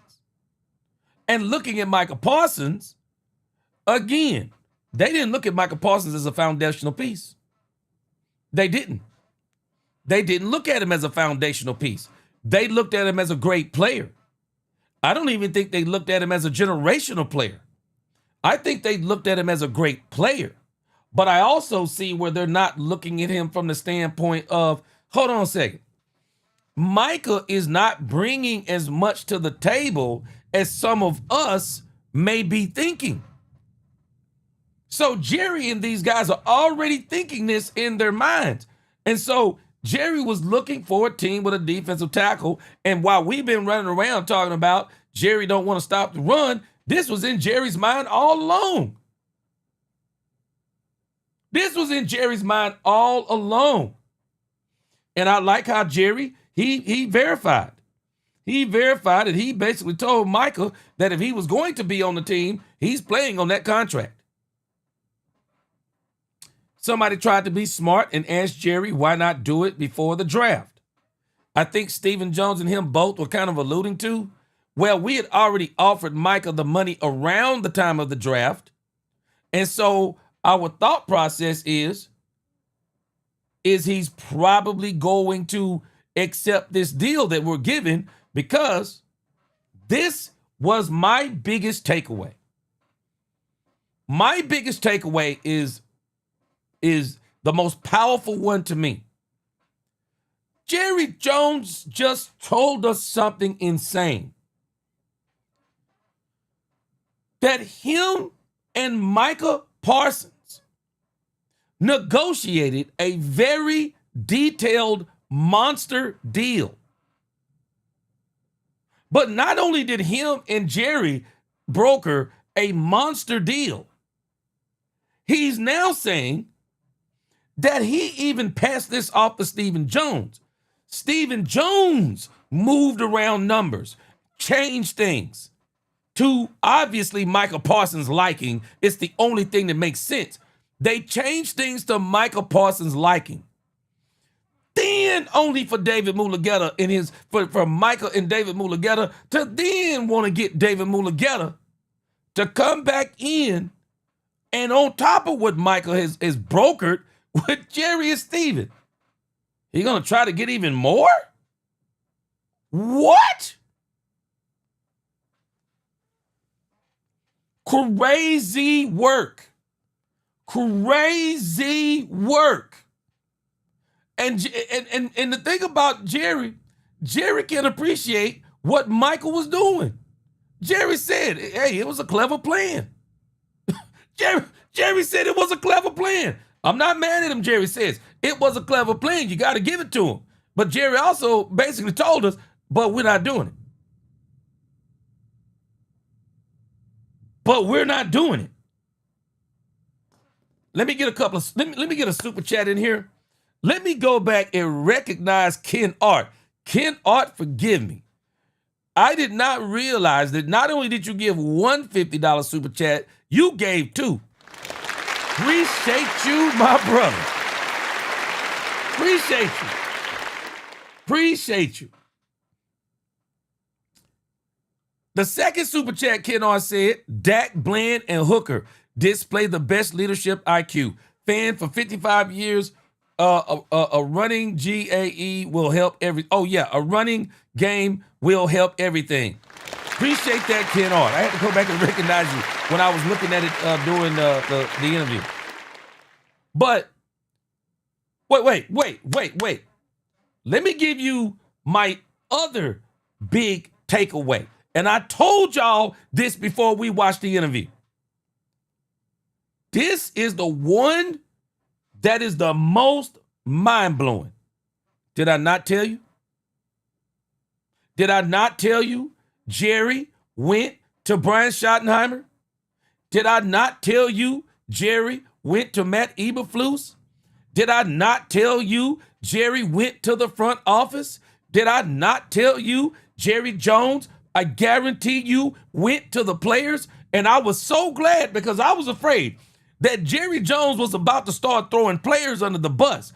But he didn't mention names, but what he did say was players who are on the decision committee or whatever that means. So basically, let me spell out what Jerry Jones said, because Jerry Jones said at point blank range, the entire coaching staff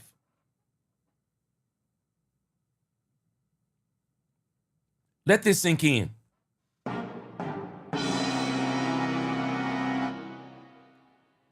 The entire coaching staff was unanimous on trading Micah Parsons.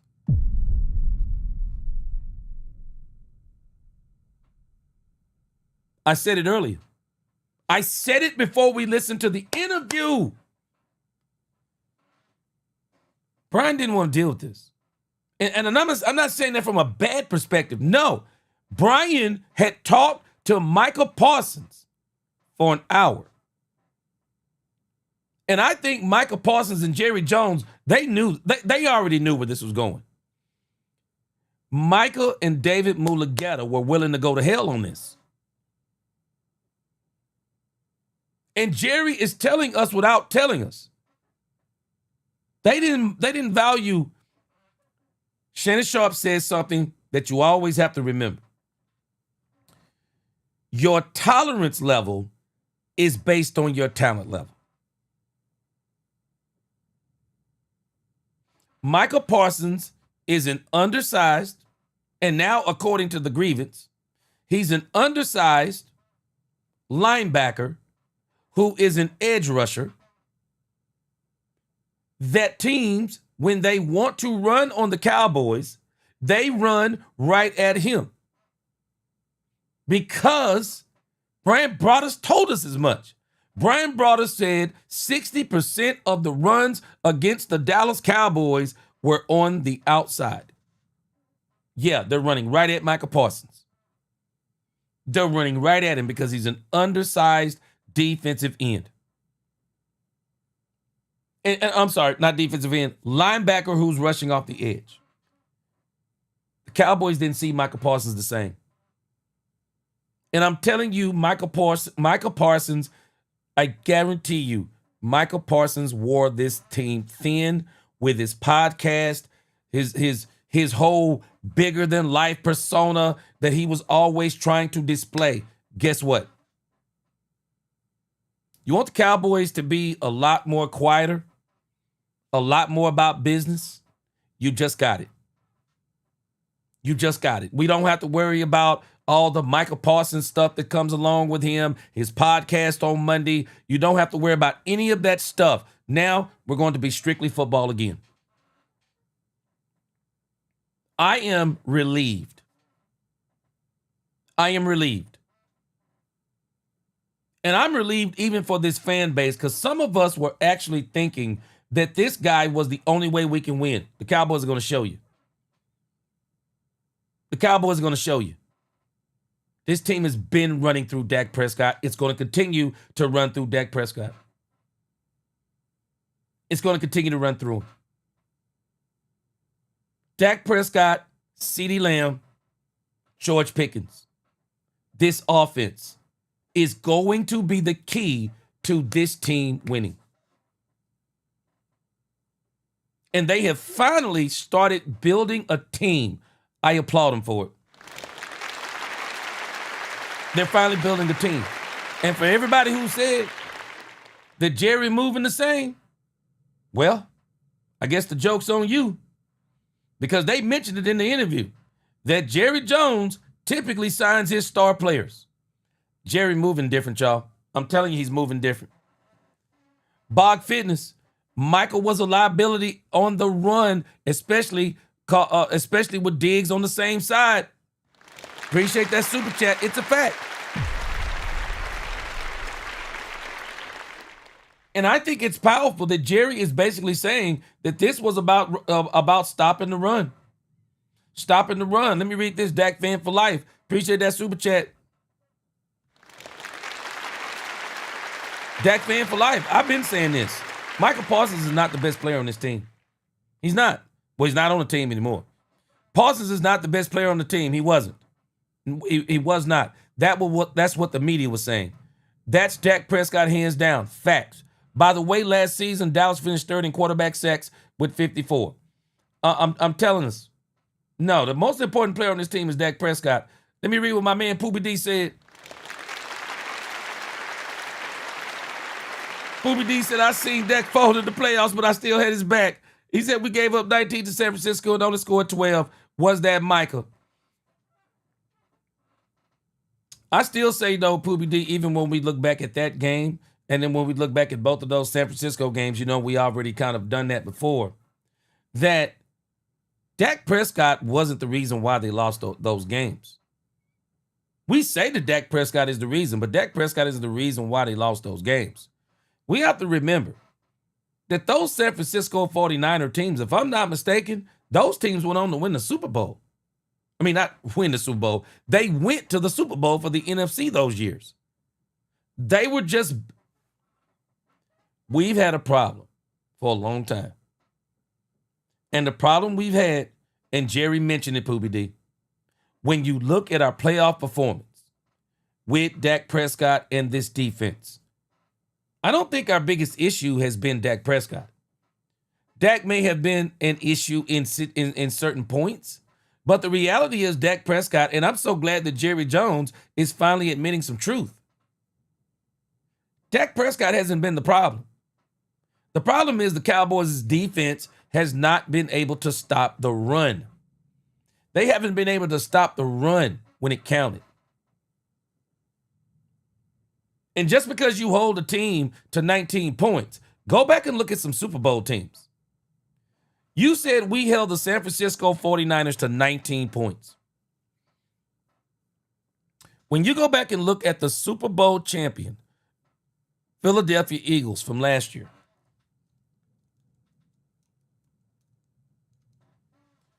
when you start looking at what Super Bowl teams give up in the playoffs, When you go back and look at that stuff, you really start understanding what playing defense is really about on a championship level. When you look back, I want you to look at what the Philadelphia Eagles were able to pull off. The Philadelphia Eagles in the first game, and I talked about this before. You gotta when you're talking about championship level football, there has to be a game. It don't have to be 2 or 3, but there has to be a game to where each side of the ball does its part, and then there's a game where they both do their part. There's a game that you may play that the defense rises to the occasion and they hold a team to 3, 7, 10. Then there's a game where the offense says, we're going to go out here and obliterate this team.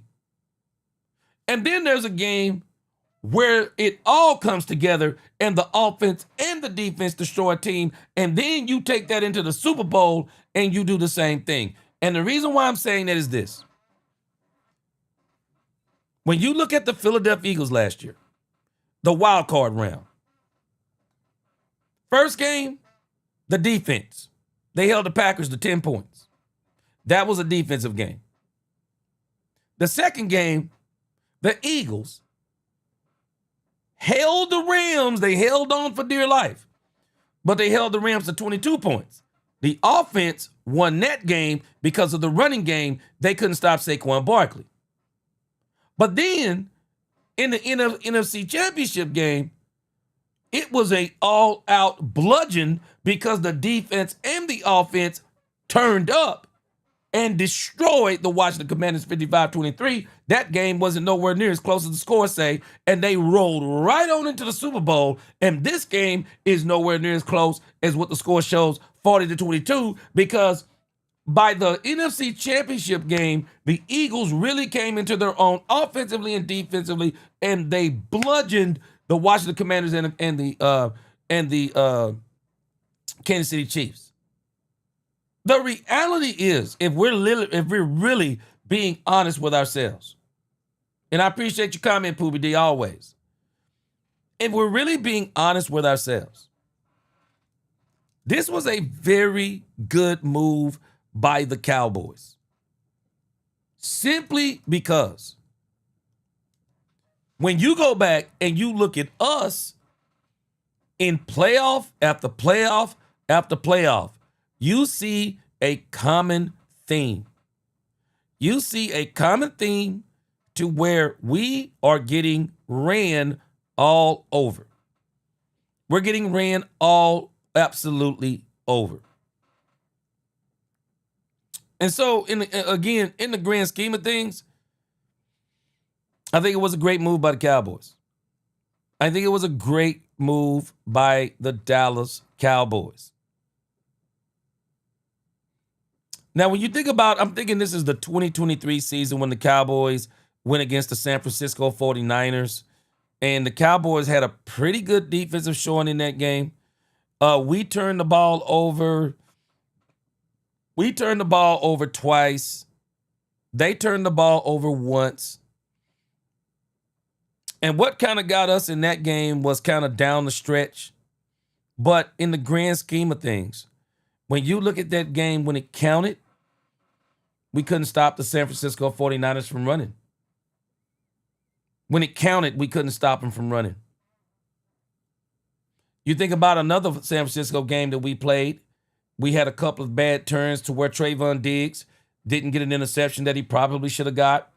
Kevontae Turpin on a kickoff return. Kevontae Turpin, rather than running up to the right, he turned right into the defender. That would have broke the game wide open. One of our issues is, I believe, on this team, we have always depended way too much on Dak Prescott with maybe one wide receiver and no running game for the most part other than 2016. But I think right now, what Jerry Jones has done, and again, for all the people who said that Jerry Jones is not moving different, well, is this different enough for you? Is this different enough for you? Jerry said he wasn't going to do it. And instead, Jerry is saying that this move was all about building the team. Because let me get to my other takeaways. Again, the thing that is incredible to me is that Jerry said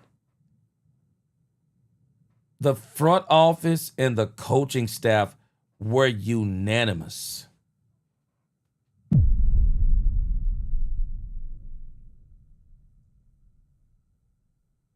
That's crazy. Unanimous. Unanimous. And not only were they unanimous, again, he's alluding to even the team, the players were with this too. He's saying the players were with this too. Yeah, the players were with this. That's exactly what he alluded to. And these players, I'm pretty sure people are going to try to, they're going to try to put a lot of these players on the, they're going to try to put these players on the spot. But you have to believe that some of the leaders on this team agreed with it too. You have to believe they agreed with it too. They agreed with it. And again, Micah Parsons, let's be clear about Micah Parsons. Micah Parsons, just like Dak Prescott, needed more playmakers. This was going to be, at least in my estimation, this would have been the best year for Micah Parsons to be a Cowboy, because the Cowboys had actually went out and got playmakers around Micah Parsons. But now we're realizing something based on what Jerry Jones was doing, is that Jerry Jones was putting himself in the position to be able to trade Micah Parsons if it came down to it. That's what he did. And so the rest is history now. Let me give you my last few takeaways on this. I thought it was very significant. Y'all tell me what you think. I thought it was very significant that Brian Schottenheimer was not at the press conference. And I'm glad he wasn't, because I wouldn't want Brian Schottenheimer to be answering questions about Micah Parsons and knowing that he's got to be a part of the locker room in a sense. I told y'all this before. Jerry Jones clarified exactly what I said. Jerry Jones is basically saying his face-to-face negotiations are more than football. And Micah Parsons is going to realize something. Stephen Jones stepped in and clarified. Stephen Jones said, hold on a second. He said that if a player requests that he doesn't want to deal with us about his contract, we honor that and we go through his agent. A la Dak Prescott, a la CD Lamb, a la Zach Martin. But Jerry Jones is also saying something else. He's also saying that these face-to-face negotiations are about life after football.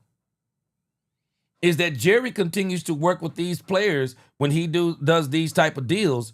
Jerry continues to work with these players even after football, and they keep on getting paid. And they keep on getting paid. So Jerry wanted to he clarified that. But again, Jerry clarified that there were not only one negotiation, there was two negotiations. Jerry also said that Green Bay being good was not a problem. So obviously Jerry is not concerned about Green Bay. And he may not be sold on Jordan Love. And he also may be saying that he thinks that Tyler Guyton, Terrence Steele, whatever plan they put together, they're going to be able to handle Micah Parsons. All eyes going to be on the Cowboys in about 3 weeks.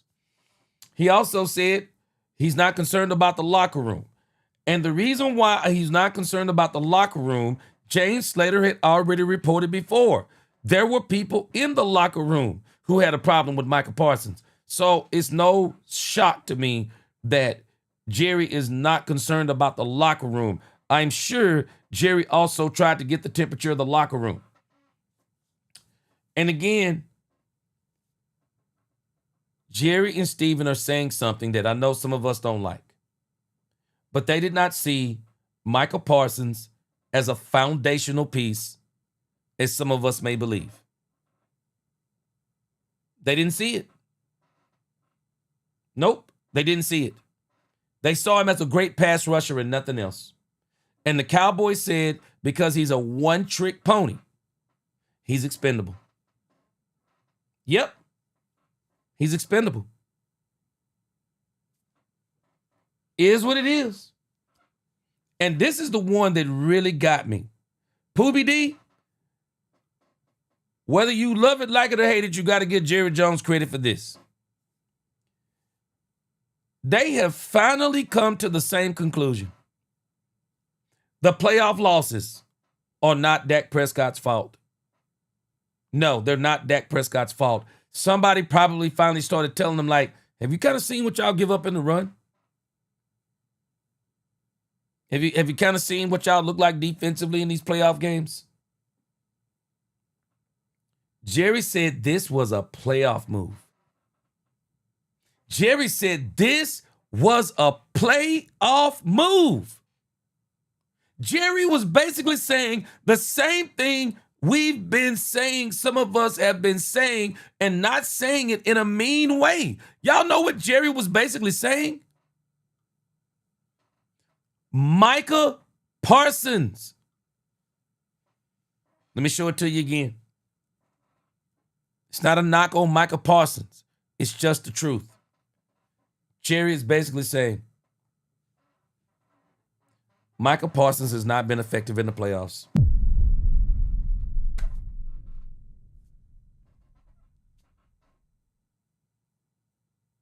He's not been effective in the playoffs. Hasn't been effective down the stretch of some very important seasons. Hasn't been effective in the playoffs. It is what it is. Now we're going to see what the Cowboys are. I'm rolling. Yep, I'm rolling with the Cowboys. Man, I appreciate y'all rocking with me for 3 hours. Woo, woo, so much going on. Y'all make sure y'all hit that like button. Make sure y'all subscribe. Make sure y'all hit that HYPE button, the hype button. Hit that button and push this live stream all the way out into that YouTube algorithm. Y'all make sure y'all hit that notification bell. The season is getting closer and closer. And so y'all already know that means Cowboys After Dark. And so I'm going to kind of see how I feel tonight. See what's coming down the wire some more tonight. I know there will be some more reactions. Michael Irvin has already had a reaction to this. There will be more reactions. I'm pretty sure it'll be coming all down through X. So y'all hit that notification bell so you'll be notified. If you're a night owl, hit that notification bell. Cowboys After Dark may be coming to you tonight. That means at midnight, we will be talking Cowboys. Not guaranteeing, but hit that notification bell anyway, because I'm telling you, during the football season especially, we're going to be doing Cowboys After Dark at least 2 to 3 times per week. And my goal, if I'm not too tired tonight, I'm going to see if we can get it in tonight. But again, boy, I appreciate y'all rocking with me. Y'all are the best chat on YouTube. Alex, appreciate you, bro. Appreciate you. Appreciate that super chat. Yeah. Cowboy fans, we have finally finished the roster, I believe. We may make a couple of more moves, but for the most part, it is now time for the Philadelphia Eagles. No more Micah Parsons, no more distractions. It is time for the Cowboys to be about it and not talk about it. We got to walk it like we've been talking it. It is time for the brand new Dallas Cowboys. I'm fired up. Until the next time, God bless. DC4L. Let's talk Cowboys when we talk facts. Peace.